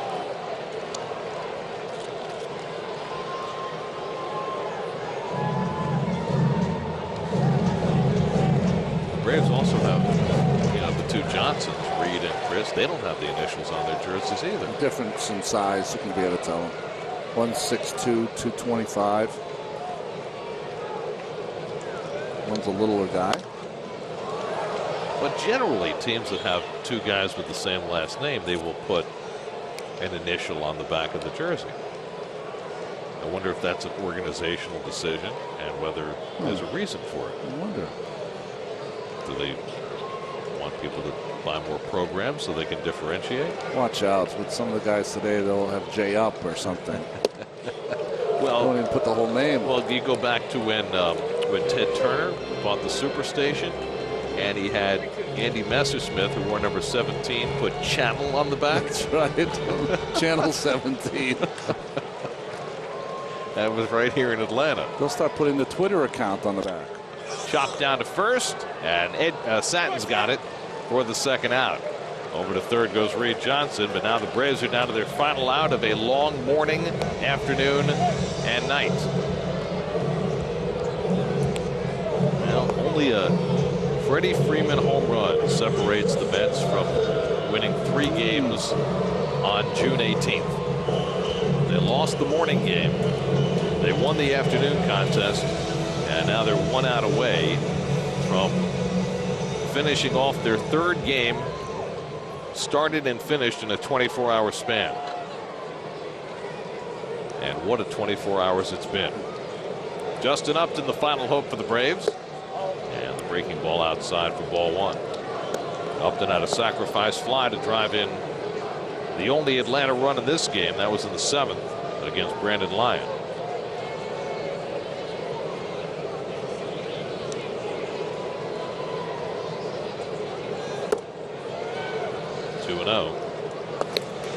Freddie Freeman would be next. Regardless of what happens here, Freeman does not have a chance to win the game.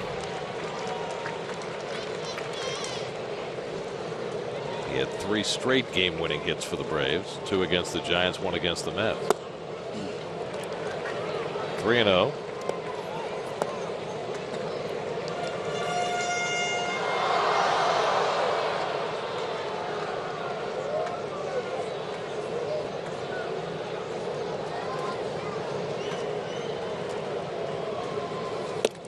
Walks Upton on 4 pitches.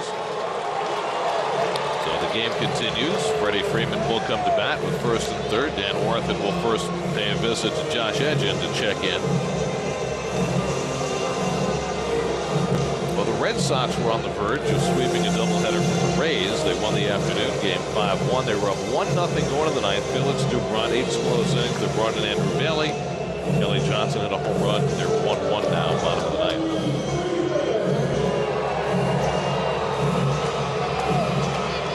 Dan Orthen went out there. That was no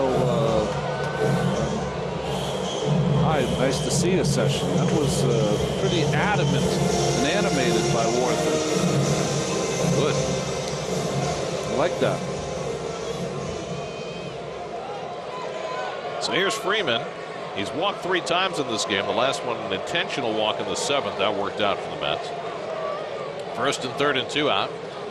And he flies one down the left field line, hoping for a play. Cowgill near the sidewall, tries to climb it, but it's out of play. Oh, look at the kid diving over the seats.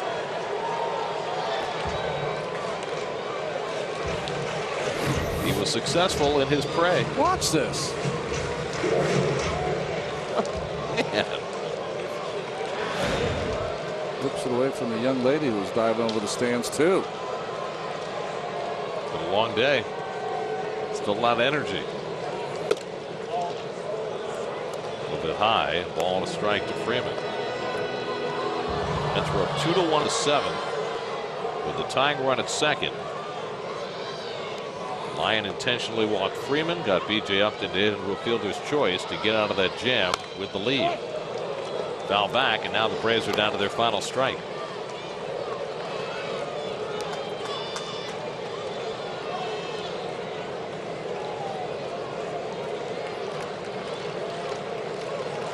Reed Johnson at third, Justin Upton at first. First name's necessary. Edgin's 1-2. Struck him out, and the ball game is over. A memorable day for the Mets as their 2 young guns both win, and the Mets sweep a day-night doubleheader. Harvey in the afternoon, Wheeler in his debut with 6 scoreless innings to win the nightcap, and the Mets take 2 from the Braves 24 hours of baseball, 3 games played, and the Mets have taken 2 of 3. And it really is the story, isn't it, Gary? It's Harvey and Wheeler and Terry Collins' crew coming up with 2 wins here out of 3 games in a 24-hour period. Anthony Recker with a big home run to give Zach Wheeler his first major league win here in Atlanta. There's your city game summary. The Mets with 14 hits in support of Wheeler. A scoreless game till the 7th when Recker hit the 2-run homer. Mets added 4 in the 8th for good measure. Wheeler 7 strikeouts in 6 scoreless innings in his debut in front of family and friends here in his native Georgia as the Mets complete a sweep of the day-night doubleheader. For every Mets win, the Mets Foundation is proud to contribute $2,500 to the Cats Women's Hospital and the Cats Institute for Women's Health. For more information, visit northshorelij.com/KIWH. This win brings the total contribution so far this season to $67,500. Mets win at 6-1. More from Atlanta in just a moment. The Mets complete the sweep of the day-night doubleheader. 6-1 the final score. The nightcap all about Zach Wheeler in his major league debut. He wasn't perfect, but he was awfully impressive in 6 scoreless innings. Well, he said that it was just another start, that he wasn't going to try to treat it too differently. But you could tell right from the start that he had that good fastball. He never did get his breaking pitches over during the game, but threw just enough to keep the Atlanta Braves team at bay. Ended up with 7 strikeouts, although 5 walks, and his dad was awfully proud. And some joking around with Matt Harvey, who pitched a gem in the opening game of the doubleheader. This was a much anticipated day for the Mets, with Harvey and Wheeler, the 2 young guns, going in the day-night doubleheader. And all in all, it could not have gone any better from a Met perspective. Well, Harvey in his game was just dominant. I mean, the final numbers, 3 runs given up, just do not tell the story about how good he was the entire game. 13 punch-outs is a career high. I'm sure he's going to have even bigger days than that. And then just to get Wheeler out there, and you were just hoping that he got through 5 innings with a decent start. He did even better than that. Went 6 innings, struck out 7. The 5 walks are something he's going to have to work on, but no runs is where it's at, and it's what you're supposed to do. So it was just a great day if you're a Met fan who is envisioning that these 2 guys are going to be great for years to come. Well, in a place where the Mets have had trouble winning over the years, they win 2 games in 1 day from the Braves as Harvey and Wheeler front and center as they sweep a day-night doubleheader. More coming up from Turner Field in a moment.